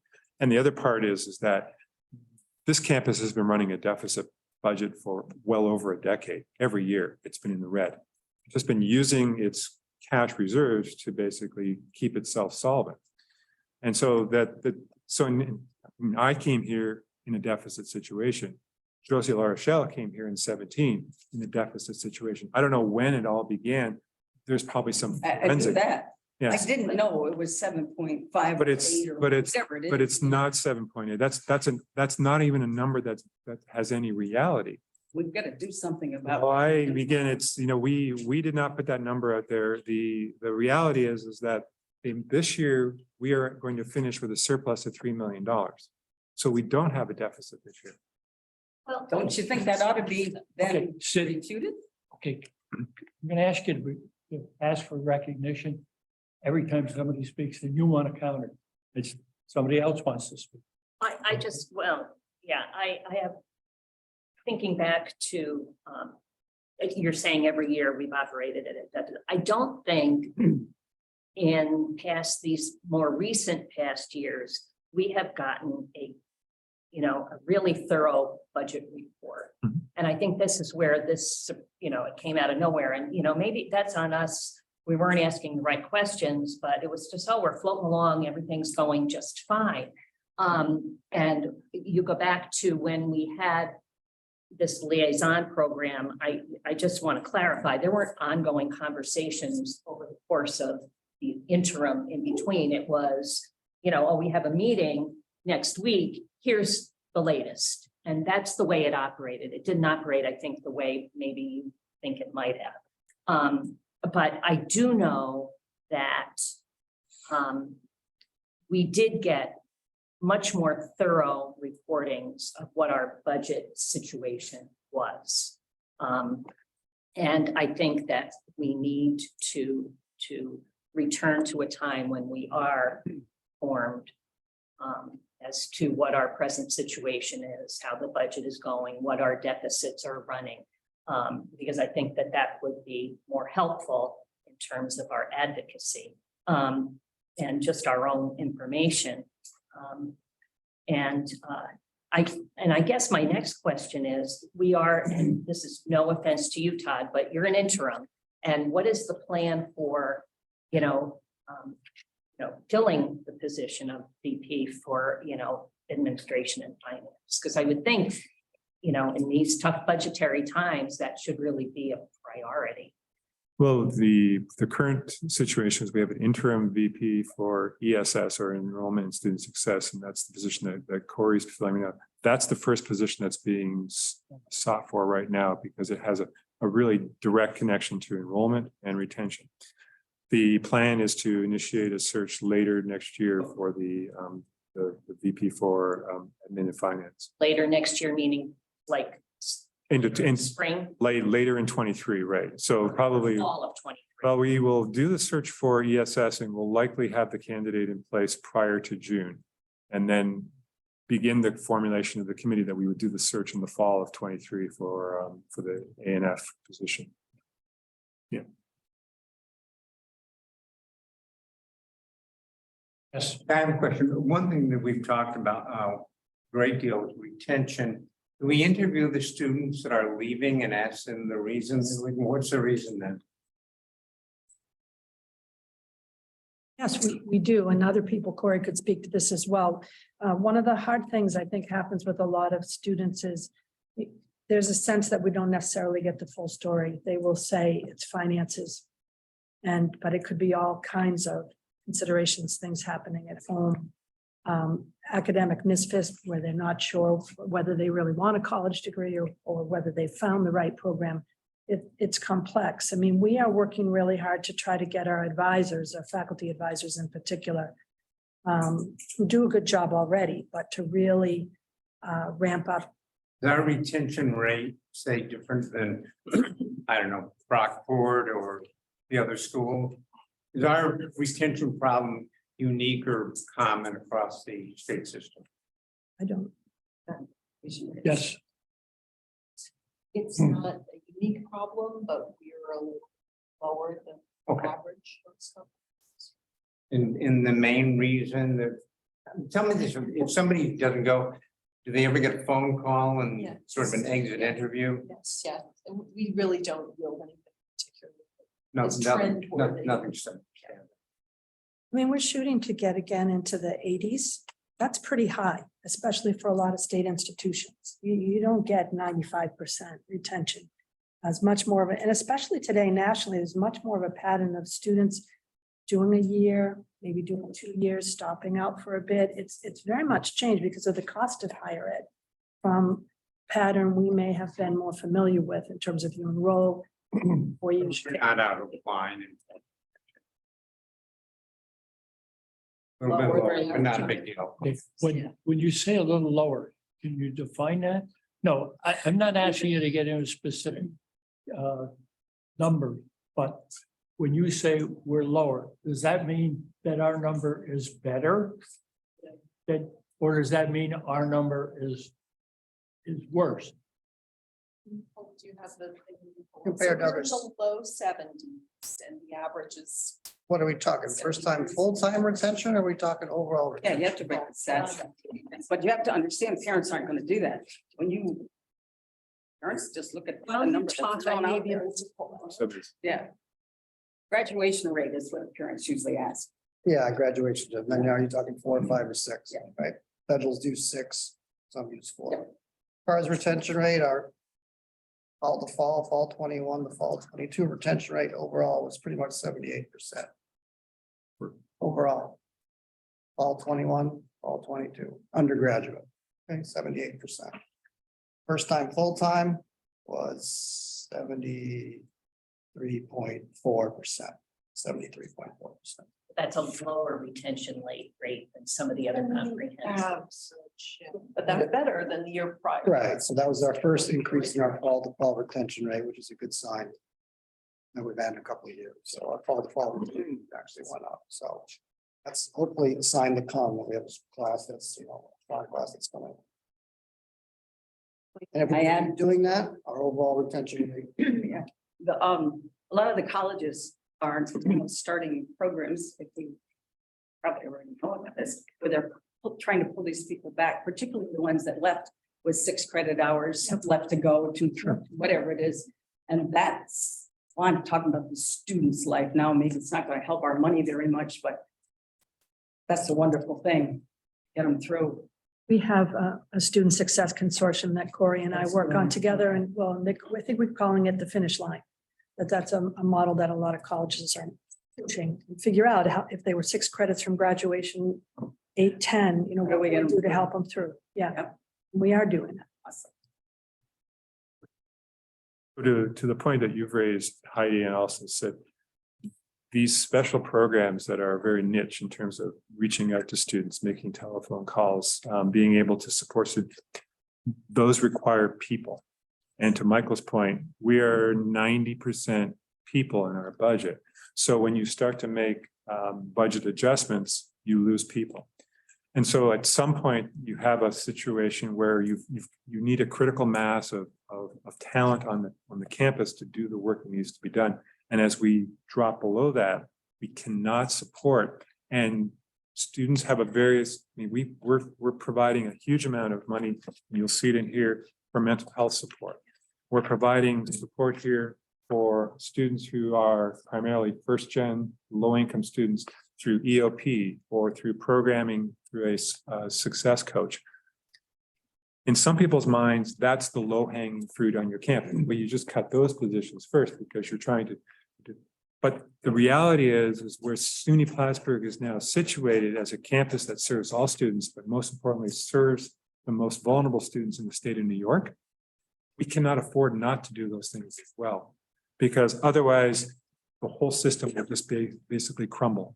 So we're negotiating a very interesting time here where if we can find ways to be creative in terms of our problem solving, and in some ways see a little bit of the support for the campus catch up, then we're in far better shape. And I agree with you, Sid, and also Heidi.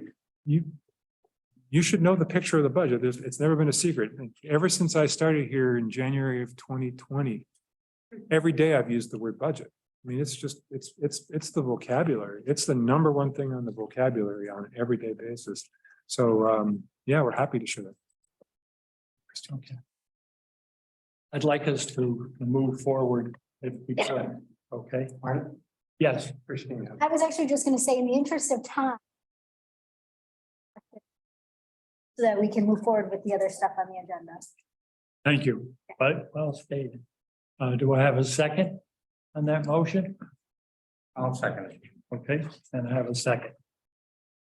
Any discussion? All those in favor signify by aye. Aye. Opposed? Carried.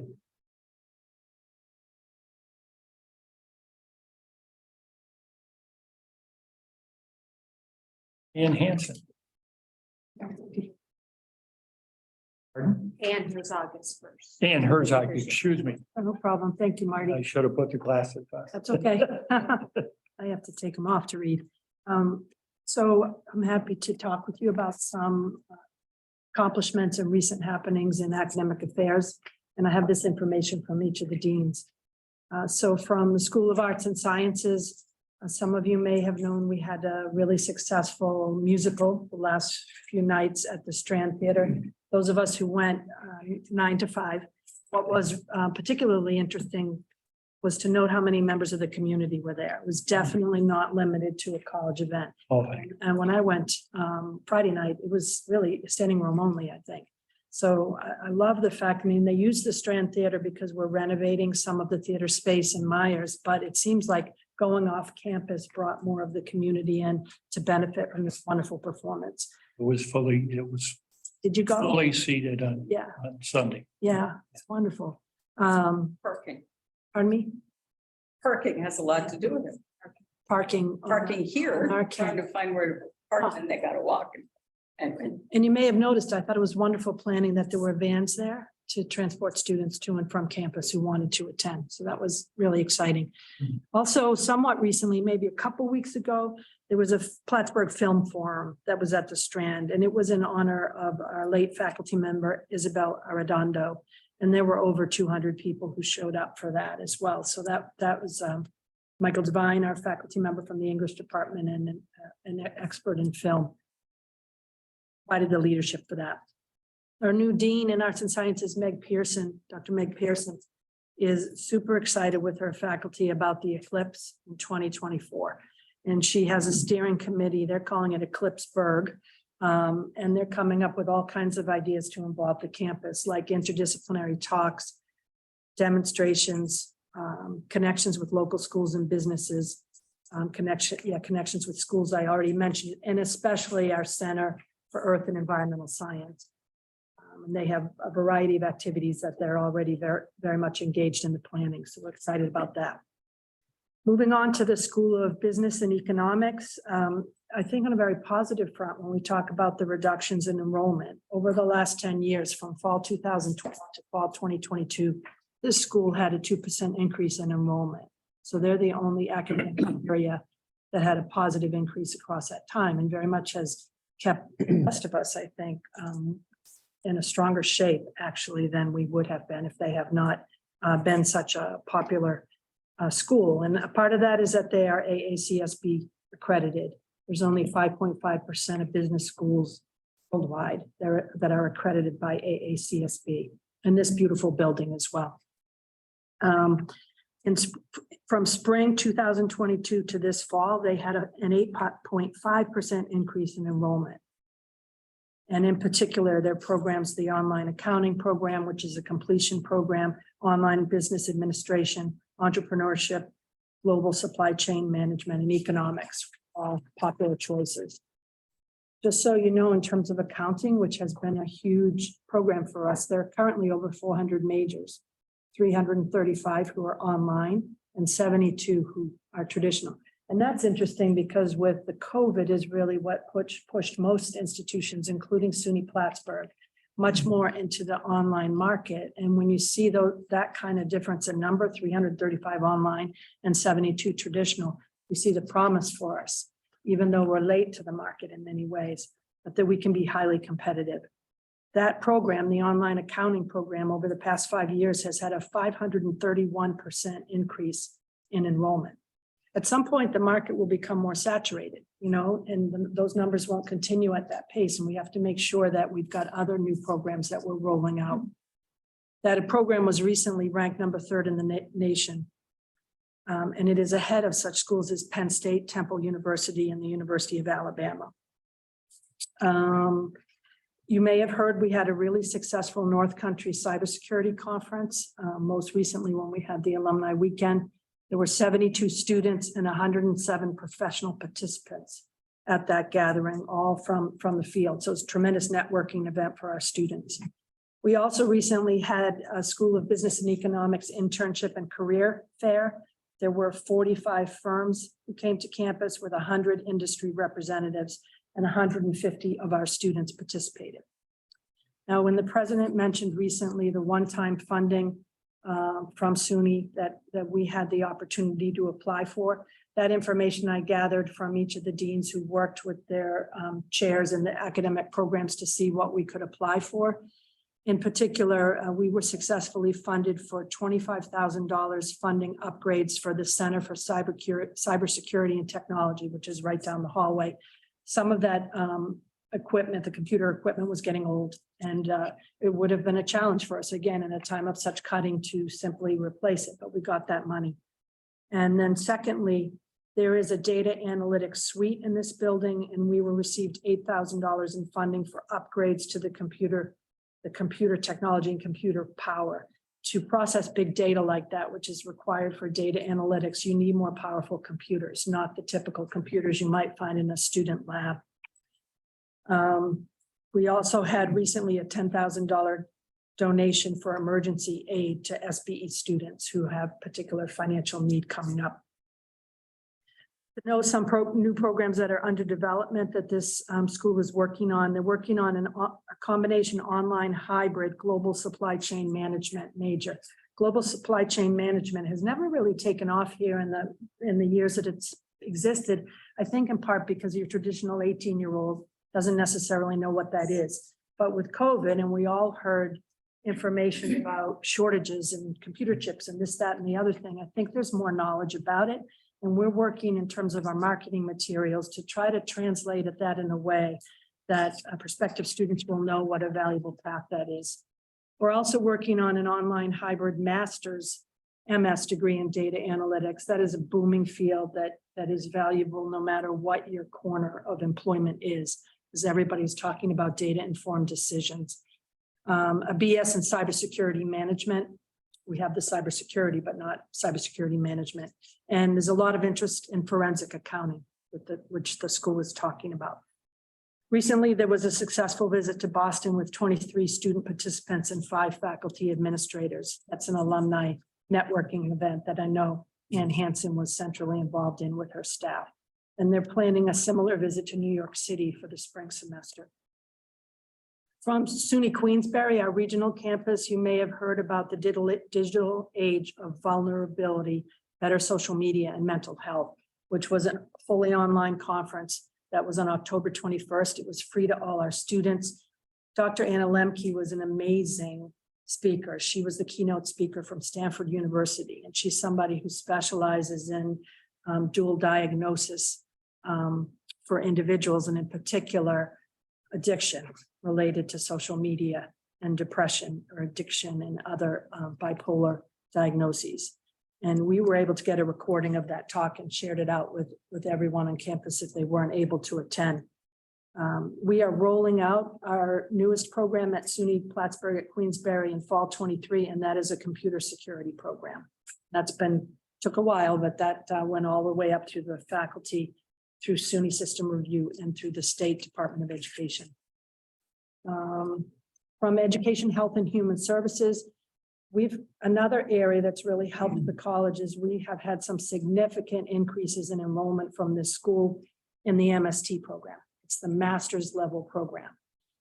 From the fall of 2020 to this fall, there's been a 58% increase in students enrolling in those separate programs, and they moved online, and that really was it. In our online social work program, also in this school, which is undergraduate only at this point, that program had 36 deposits for this fall, which was a 60% increase in the number of deposits we typically get. And so that was really exciting to us because we really haven't had much time to market that program, but we certainly will continue to. And as Dr. Yeti, I think, mentioned a couple of minutes ago, that group of faculty is building the first MSW program that we will have here for licensed clinical social workers. I think it'll go in for sure for the review this year, but it's complex to build a new program. And one of the challenges with SUNY, frankly, is that the review process is so extended. We can't expect to turn that around in a year, for example, which other institutions often can when they don't have such a significant oversight apparatus. The library wanted me to share that, and you may have read about this in the Press Republican, that they have a family study room that's set up to help student parents and student caregivers in their study and research. The room is open for use by students who have a child 12 years old or younger. The room it's carpeted, it has child-proof space, a desk, a computer, office supplies, books, toys, puzzles, a small desk and chair for children. And it's interesting that we're getting requests from our faculty, and they can use that room, and we're letting them know that. But I don't think we were quite aware before they started asking when they heard this room promoted, can we also have access? So I did ask the director of the library, Elin O'Hara, if she would see if there's an additional office space that could be outfitted. But right now, it does seem that with the single space, it can meet at least student faculty need for now. There's also been a request for a neurodiverse study space in the library, which Leland is looking into, because there are students who have very particular, neurodiverse diagnoses and would be better supported if they had a particular kind of space. And she's looking into that. And she's also seeking counsel from the students themselves. And lastly, I just wanted to share from my office, we heard last year at our May retreat for all the faculty for academic affairs representatives that there was a strong concern about mental health issues in the classroom and faculty feeling like they were facing more of those and more serious issues than ever before, and yet are not trained to be dealing with these. And so I worked with Christy Mink, who is Assistant Director of our counseling services here, to have 2 sessions this fall that have already taken place where she did an excellent job, where she really talked with faculty about what you should look for, what your biggest concerns should be, how do you speak with the students where you're noticing a concern. And then this Wednesday, she's going to have the 3rd session where it's going to be an open Q&A where faculty can come in and ask very specifically about something they may be struggling with. We also had a telecounseling rollout on November 1st, and that's the expensive support that we have contracted for, where students can have 24/7 free telecounseling support. And I arranged for 2 sessions there with all of academic affairs where they knew what to say to students, what the phone numbers are. We're going to have cards for all of the faculty and support staff individuals, which we can give them. And we're excited about that because it seems like this is essential. It provides support on holiday breaks and all summer long as well. So I think it's going to be a real positive for our campus. Happy to answer any questions.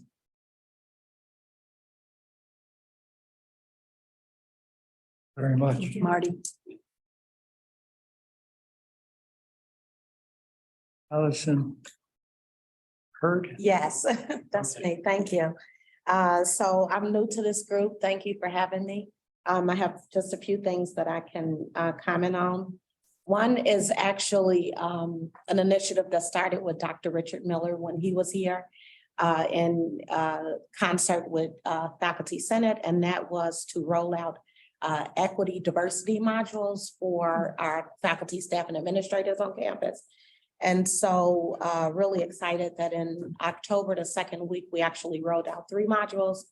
And so I think that when we talk about students, whether or not it's students of color, or whether or not it's males, females, non-identifying students being really comfortable on campus, we realize that while we want to recruit and retain, we also have to deal with the population of people we have. And so my thought is that those modules go a long way in making sure that people are aware of any unconscious bias, that it influences the way that they interact with students in advising sessions when they're choosing classes.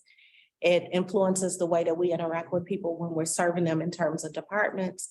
And that people essentially feel safe to be on campus, not only as colleagues, but also as students. So the end date we have is the very last day in January of 2023 for people to complete those modules. They're all online through Vector Solutions and Safe Colleges, and some of the feedback we've been getting has been really positive in terms of people actually participating in those modules. I also wanted to comment on Black Solidarity Day, which was highly promoted and very well attended last Monday. And I think from the students' perspective, certainly with Student Senate, some students were concerned about whether or not people would participate since classes were not completely canceled. But it was more promoted as an alternative learning environment for some students, but certainly some students who maybe had exams and quizzes that day would attend and then still participate in the program.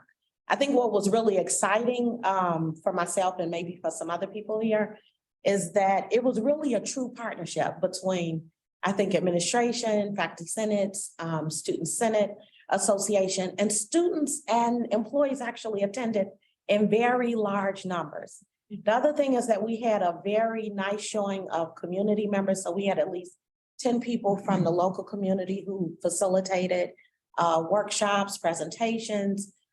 We had a number of students, our own students, between Greek Life, some are our BIPOC students on campus who actually facilitated sessions.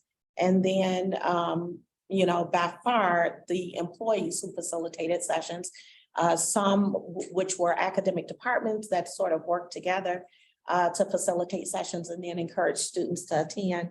And then the final program that day was the keynote presentation by Dr. Nikki Hilton Patterson, and her work, I think, with the Adirondack Diversity Initiative is above and beyond, I think, her presentation and what she actually did on campus. But just a few weeks prior to that, it was not very well known that our police department actually participated in some, you know, in-person diversity workshops and sessions to sort of influence how they interact with students and employees on campus. And sometimes that work starts off slow, but it's the persistency that actually latches on. And so I see that as something that was really a positive. It's just the number of people. We had over 60 sessions that were hosted last Monday, and that is about 10 to 12 sessions more that was hosted previously. So on that, because that was an event that I mean diversity, equity, and inclusion worked on with one of the faculty classes, Michelle Willette, and students, but it was really designed as an opportunity to have some up close and personal conversations with our police department. So I think, you know, previously during COVID or maybe before that, some of the conversations were more like shouting matches. They weren't very collaborative, proactive. But the tone for last week's program was to just start talking about ways that we can collaborate before something gets more heated. And I think in that program, we identified, certainly for our campus safety committee, a couple of things that we want to work on in this new academic year. And so I'm really looking forward to that. And then other things, I want to just talk about how when we talk about this Plattsburgh Next Plan, a few things that have really just happened over the last 6 weeks that are super small, but I think as we continue to work on them, they will influence some of the pillars. And so one is that our office participated in the student recruitment fair. So the new student, fairs for students and parents to come out and take a look at the campus. And our office had not had a presence before, which I was a little shocked to hear. But we actually got some students and parents who visited our table, not at this Saturday's event, but at the one which was the very end of October. It also helped to actually have a student there from Senate to be there to answer questions and for parents to really sort of decide whether or not they want to send their kids here. And I think what you mentioned about the high school counselors or whether or not it's the parents, sometimes, you know, a student might not attend because they want another caring adult to make them feel like it's okay to actually go to that place, whether or not it's Plattsburgh or somewhere else. And so those were 2 sessions that we participated in. The other thing that we're really looking forward to is being able to work with the new student accepted receptions. Again, those are events that DEI has never participated in. And so being able to talk to BIPOC families or first-gen students about what it means to actually come on campus and what they can expect, and to be able to answer questions that they might not necessarily ask in a larger forum, I think is important. And then other things that we'll be working quite closely with student services on is the way that we present ourselves during our orientation and welcome weekend, which I think will go far in terms of how we're retaining the students that we recruit on campus. We want to make sure that we're also keeping them. And then 2 other things just really quickly. One is advising. I think the question that you asked about when we lose students and students withdraw, what are we doing proactively?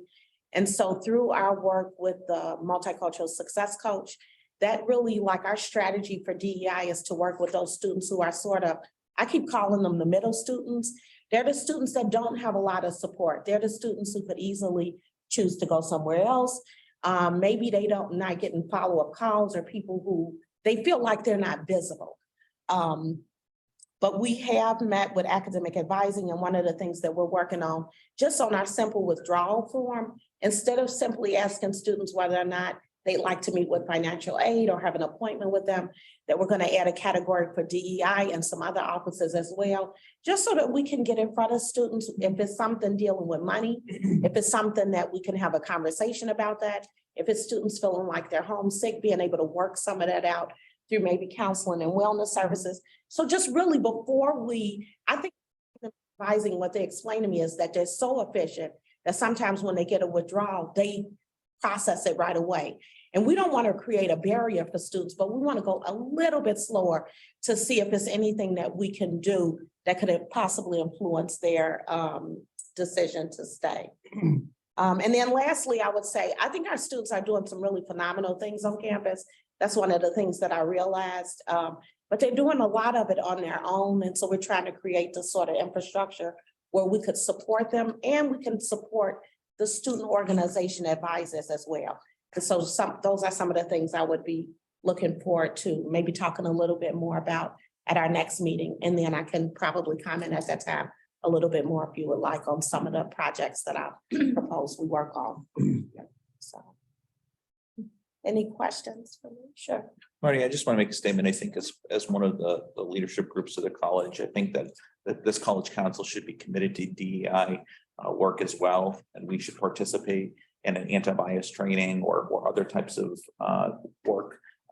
We're still getting to know one another, but it's a fairly new group. And I think we need to walk the walk.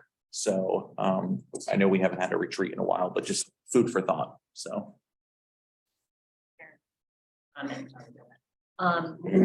When Michelle was here, she started critical cultural consciousness training. And I think she worked with senior staff on that. And she actually started with the college council. We had one session in that sort of the way it was. There were 3 of us that I think participated in online. So that was something that was in the works at one point. So, and I think it is important, some form of that, if not that particular. Okay.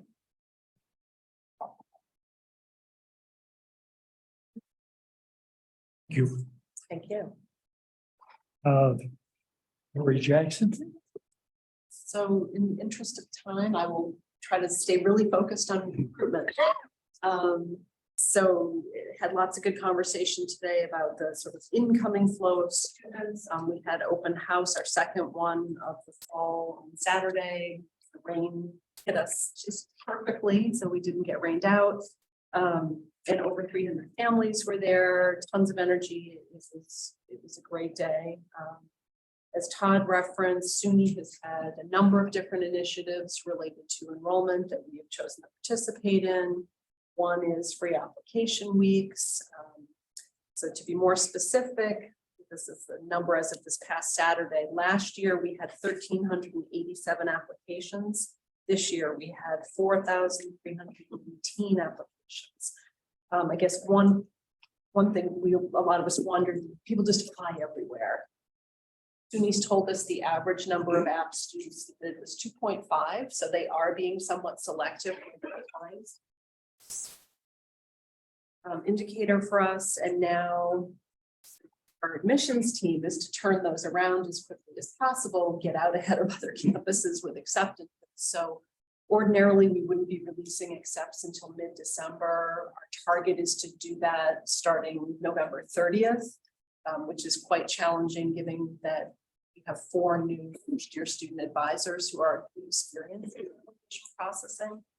So we're all hands on deck trying to make that happen. And then shortly after their acceptance, a few days, it's the hope that they will get their financial aid package. So they will have a clear picture very early on in the process. And again, trying to get out ahead of other acceptances and get them excited about being accepted here first. So that is all happening. In terms of spring 23 enrollment, we had moved our target from 320, which we've done the last few springs, to 350. And that's consistent with what the president was sharing in terms of the path we need to be on. And we feel pretty good that we will hit that 350 target. A lot of those come in the form of readmits or transfers of students who are not doing well other places. So a lot of it comes late, but we're on target, we think, for where we should be at this point. should I tell you about that? So lots of, doesn't reference the money, $770,000 we received from SUNY and the state for enrollment initiatives. For us, a big piece of that is focused on recruitment, so marketing dollars out of state, marketing dollars specific to some of these new online programs. Marketing dollars and activity related to EOP, especially in the North Country. A good presentation topic for a future meeting talking about EOP. Lots of not whining, but dining guidance counselors in the area to try to get them to influence students. Yeah, and also one of the state dollars. And they can't drink it. That limits. And then there's also some money in this recruitment, these recruitment initiatives to include faculty in some of the activity that ordinarily are just done by admissions counselors. So getting faculty involved, getting DEI involved, getting alums involved, getting maybe parents of current students involved. So really looking at the different influencers on a student's decision to come to school here. So we'll be leveraging all of that. And then there's also quite a bit of money in that $770,000 for retention initiatives, in particular in our special programs. Talked about in the past, student accessibility services, for example, I think I shared in a previous meeting, has less than 3 employees serving over 1,000 students. So we're trying to do some creative things with some of that money to support them better.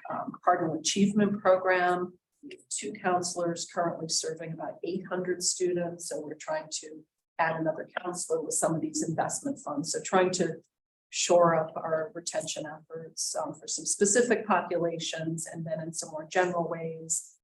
Ann talked about the mental health investments, that new online programs, students, we're calling it the student assistance program.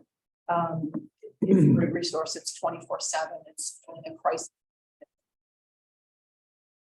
So I would say if there's a common theme, maybe in the why students need something mental health related, it's resilience, and I think it's probably a threat. So trying to, again, leverage as many resources as possible to support student mental health.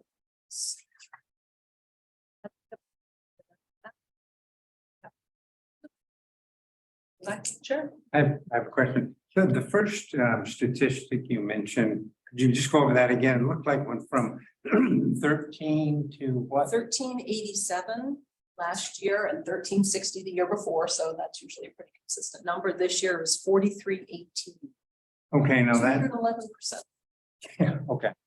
That is huge. How does that compare, say, with other, I mean, it says, how does this compare, say, with Geneseo? Yeah, system-wide, everybody's, Oh, that's that's the the first document taught us, but everybody saw a big jump. Everybody did. Is So our jump bigger than the average or average jump? I didn't see the final numbers, and you can imagine the number of applications that came in the last day kind of Yeah. crashed out the system. It's System Central also, so we're still dealing with the aftermath of that and getting it into our own system. That's old. Yeah, it's about average. It was about average. Yeah, about average. Oh. And again, but I think that knowing that 2.5 applications on average made me feel like, hey, you know. Right. I wonder if that would be Like- indicative of the fact that maybe all the schools are doing better, which would be a great Yes. thing. The other major, are you gonna talk about tuition match funds? Yeah, you can talk about it. Don't go I ahead. won't steal his thunder. He can talk about. Go ahead. And with that, we'll go to Todd Rabbit. I'm planning out. Report from Administration and Finance. Just give it a second.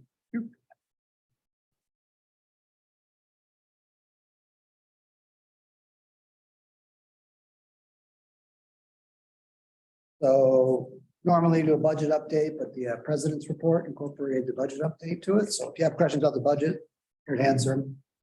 As far as facilities, it's an update on facilities, masonry restoration. Keown is pretty much done. They're doing some cleanup around the base, and then they'll be back in the spring to do some site restoration. Feinberg, pretty much winding down for the season, getting rid of a lot of scaffolding. Some details in the report if you want them out. Myers HVAC, Replacing the air handlers, work is progressing on that and remains on schedule. Memorial Phase 2, work is progressing well and also remains on schedule. And they just completed a study of our assessment of our condition of our high temperature hot water distribution. All right, and so they're gonna develop some plans, proactively replace sections of the piping with the highest risk of failure. And then the clean energy master plan, so the work is ongoing. They have a consultant that's gonna be on site this week doing infrared imaging of our building and discussing long-term scenarios to move our campus forward toward a clean energy future. So, as far as institutional gift aid, so there's 2 changes that are occurring currently for fall 2003 for this upcoming recruitment cycle. We have this large increase in applications. First is we are extending a need-based grants that we started this year to all sections of New York State. So prior to this fall semester, we awarded institutional gift aid or scholarships solely based upon merit.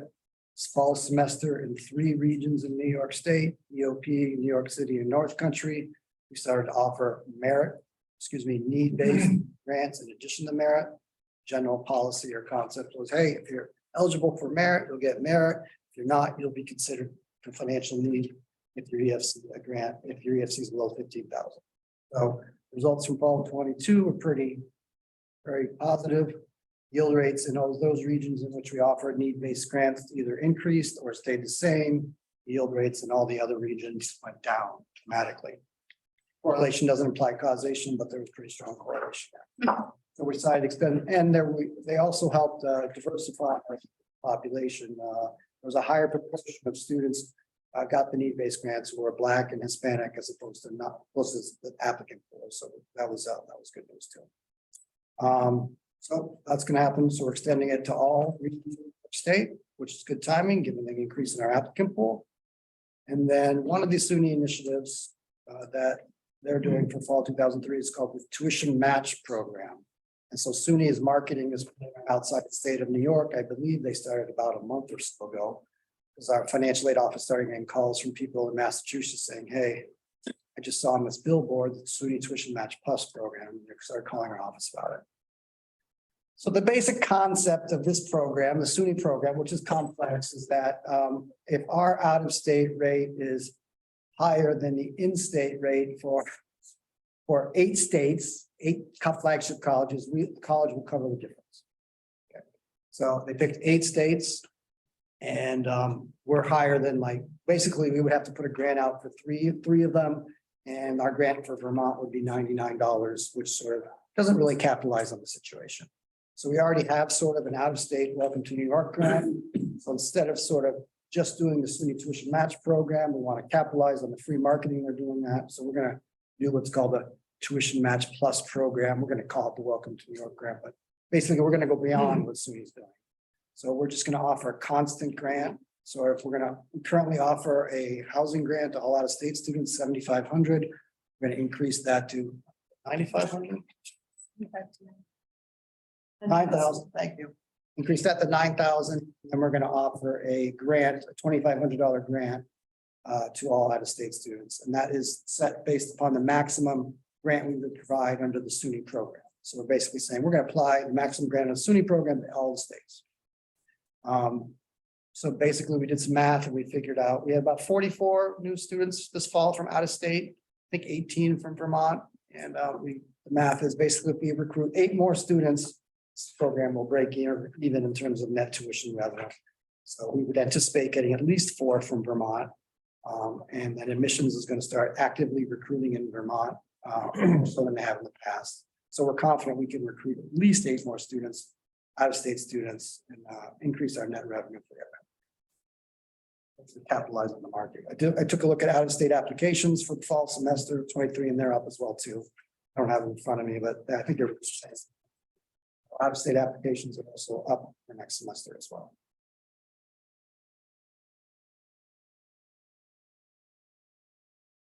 Question.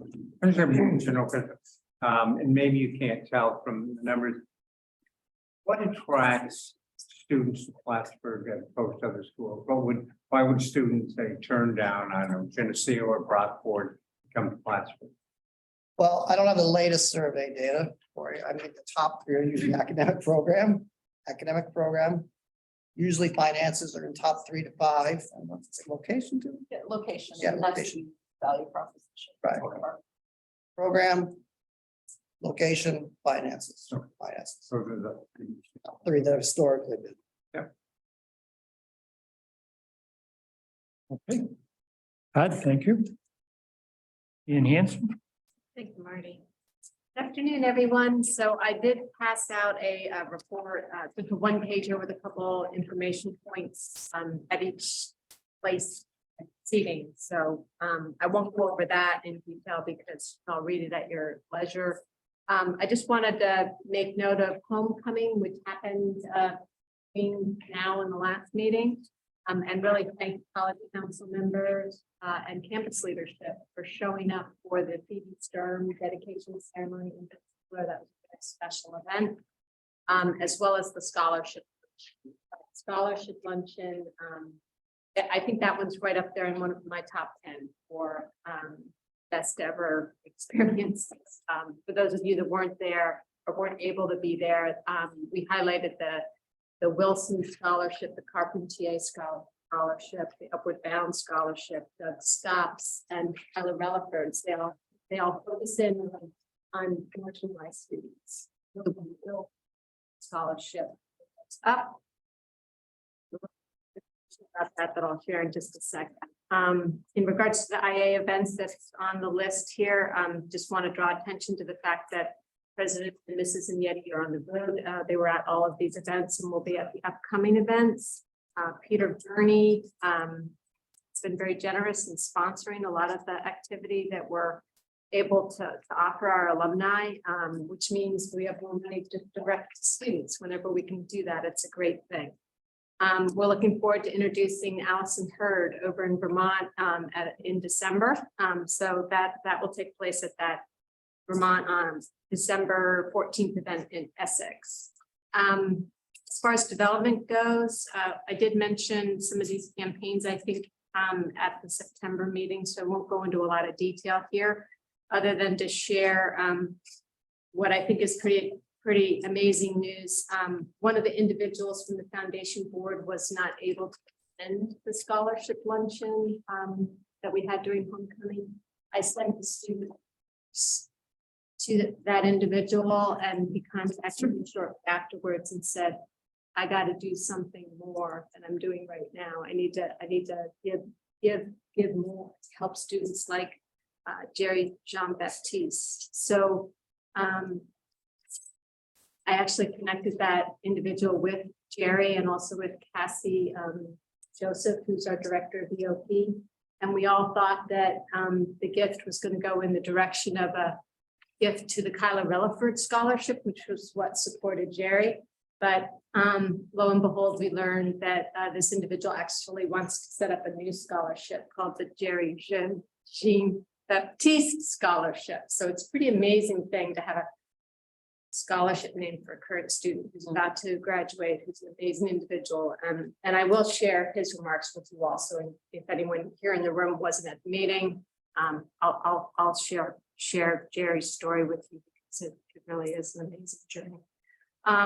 The last, and we will be doing an affinity campaign with that scholarship. The last thing I would share is just that we've talked about mental health a few times at different points during this meeting, and we always do a professional development session as part of the annual retreat in my area. Instead of doing like a 2.5-hour session this past August, I decided to do it differently and to actually have, we're doing 5 sessions on wellness. It includes things like stress management, interpersonal effectiveness, things like that, that I think today more than ever, we all need to be working on these things. But I made arrangements to have 5 individual workshops for my team. We do it together, and I'm really amazed at the feedback from the group. They're really enjoying it, finding this really helpful and useful. So that's something that is making this fall a little bit different. Any questions?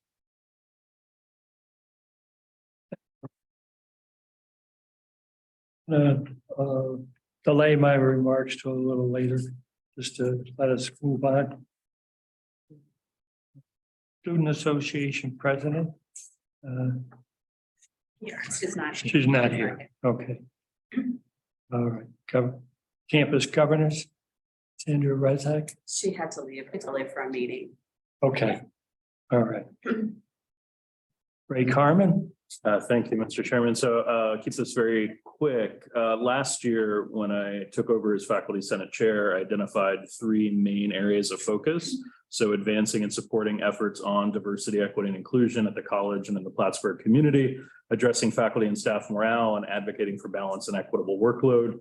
I talked about at the end of last year some of the advances we made last year on those. So far this year, there are 2 things on the DEI front that I wanted to just bring up. One is the social justice teach-in for Black Solidarity Day. So members of the Faculty Senate played a key role, as Allison Hurd, Vice President Hurd had mentioned.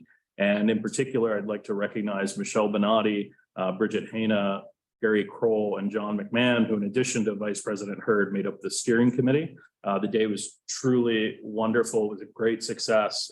So many students, faculty, staff, community members participated. I can't wait for next year's event. And so that was really great. In addition, Senate Executive Committee held a Truth, Racial Healing and Transformation Circle. Our hope is to hold one for the Senate next semester. So that's what I'll share at this point in time. And if there are any questions, I'm happy to answer otherwise. Thank you. Well, thank you very much, Ray. Michelle Toth. Hello. And it wasn't on my things to talk about today, but since we're talking about the teach-in, and I wasn't aware of this issue, and maybe collectively it can be addressed next year.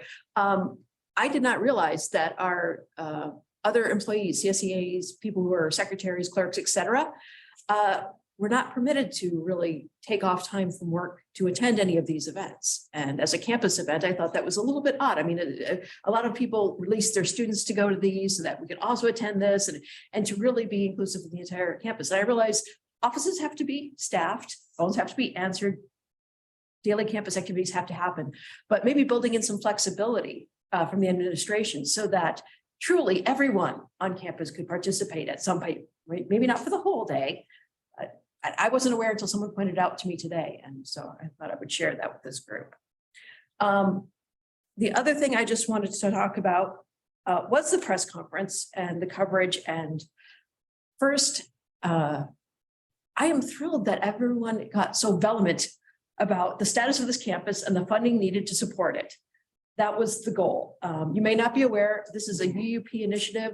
We have been doing these press conferences in the different regions around the state to bring attention. We are not the only campus in this boat. We aren't even the worst shape boat in this ocean. So I appreciate that everyone paid attention, that they came, that they understand the situation. And I think perhaps, maybe it's not a good or bad thing, but the fact that people are not aware speaks to how well we are trying to keep afloat internally. We have seen cuts in staffing, as mentioned, very commensurate with the reduction in our students. We are still doing an excellent job here. People don't realize that. So the shock and awe perhaps was not necessarily intended, but sharing that this situation is happening needed to be done because the answer in large part is going to be political. It has to be the state funding that has to come through in some way, shape, or form. So I just wanted to, again, extend my thanks for those who were able to attend. And I am, while people are alarmed, and that wasn't intent, I am thrilled that people are talking about the importance of this campus and this community.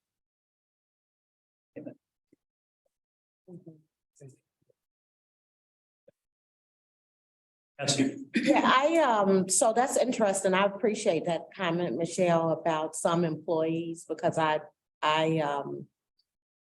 you know, obviously it was like a team effort in my area and I did see a number of people who attended, but I think it would be really interesting either those employees who were told not to attend or felt like they couldn't attend.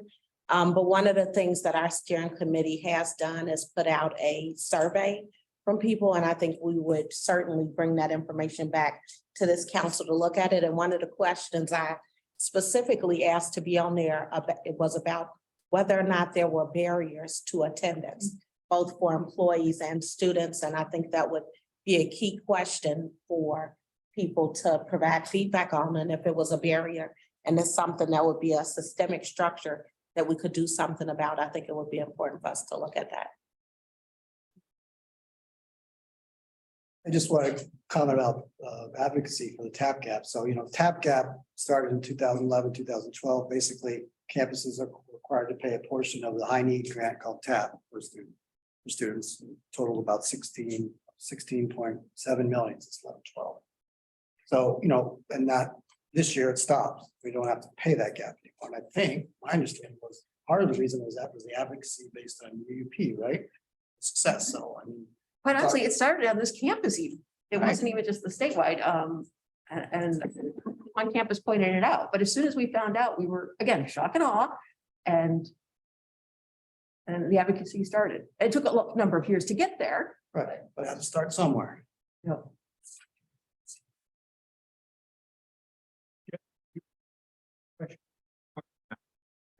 I know it's a change, but he didn't.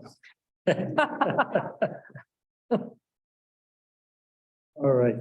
I do not believe as a facto is here. No.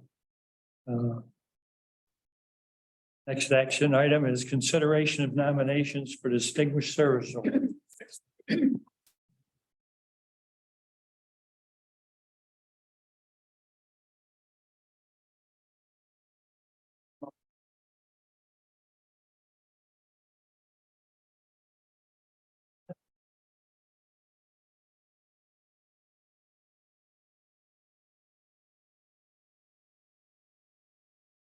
There's a page in everybody's Thank you. folder with the two candidates. Two Okay, nominees. yes.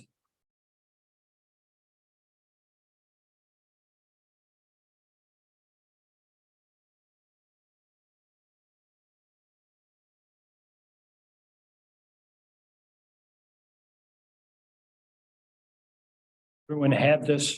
Okay. The names of Linda Bourgeois and Mohammed Gaber.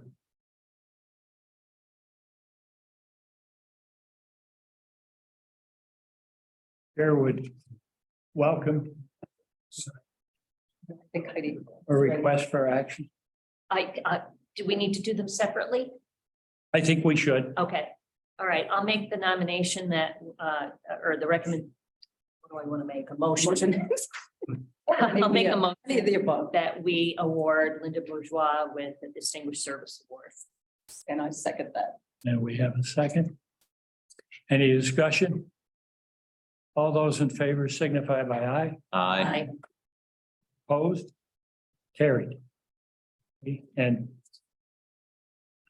delighted that we have taken that action. Mohammed Gaber, I so move. I would second Mohammed Gabriel. Jim, And I'd just like to add a couple of comments I've worked with him for 40 years. There's nobody like him. He does work, we're talking about, just everything. Come here Sunday, his car is there, he's working, he's polite, students love him. I was a member of the accounting department. Everybody loves the guy, the funny guy, he's a great guy, and he's had some challenges in his life. His wife died very early, and he's a tough guy. And like I say, when people say work every day, he does work every day. Every day he's here, and just did a great job. But the big thing is this networking thing, which state schools don't have. He does. He calls people. Did you pass the CPA? Then he goes and he tells his class, last year, these people, everybody passed it first time out, or so many did. Keeps everybody up to date. Wonderful job. So he deserves it. hey, I would be delighted to have a motion. Got one. Oh, that's been, okay. We had all those in favor, please signify by aye. Aye. Opposed? I think Anna is on Zoom. I think she was participating with a little one in the background. Okay. Thank you. Okay, I'm Carried. All right. I'll just make one comment. The first nominee is a great example of community involvement. And not only has she got a passion for this institution, but she has translated that into financial support from the organization that she works for. And Mohammed is the epitome of, I think, what Plattsburgh State is that makes Plattsburgh State different.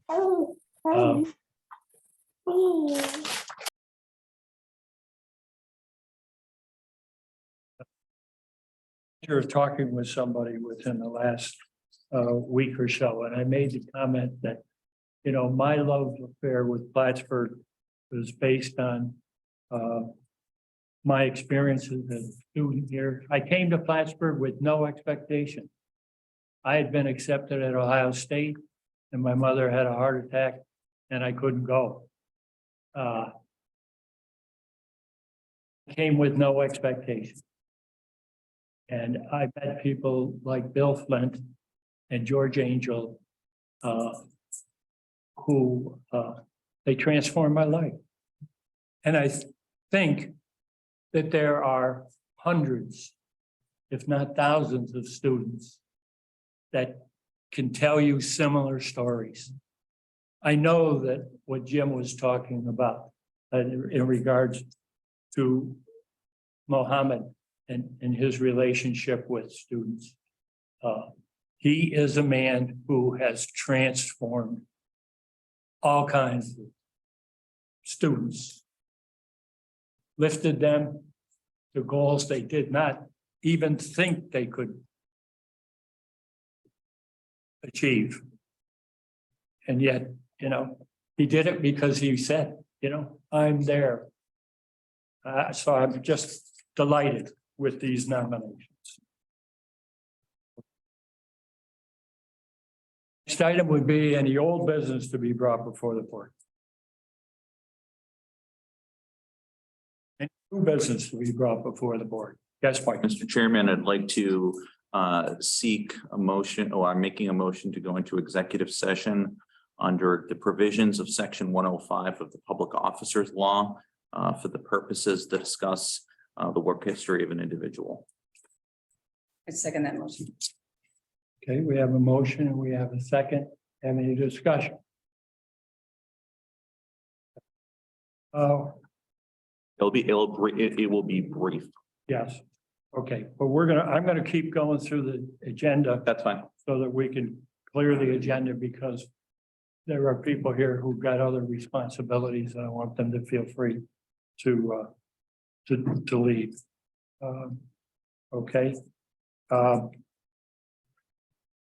Any other new business to be brought before the board? Okay, I had moved my report to the bottom for a number of reasons, but first of all, there are some people in this room that I need to express thank you to. I recently went through a serious illness, and I was a recipient of many telephone calls and notes, and more than I can respond to. And so I'm using this opportunity to do that. Very appreciated. And I also will take this opportunity to announce that I'm going to be stepping down as the chair of this council. And because of my physical condition, Heidi, you did a marvelous job and substituted for me time after time when I couldn't get to things.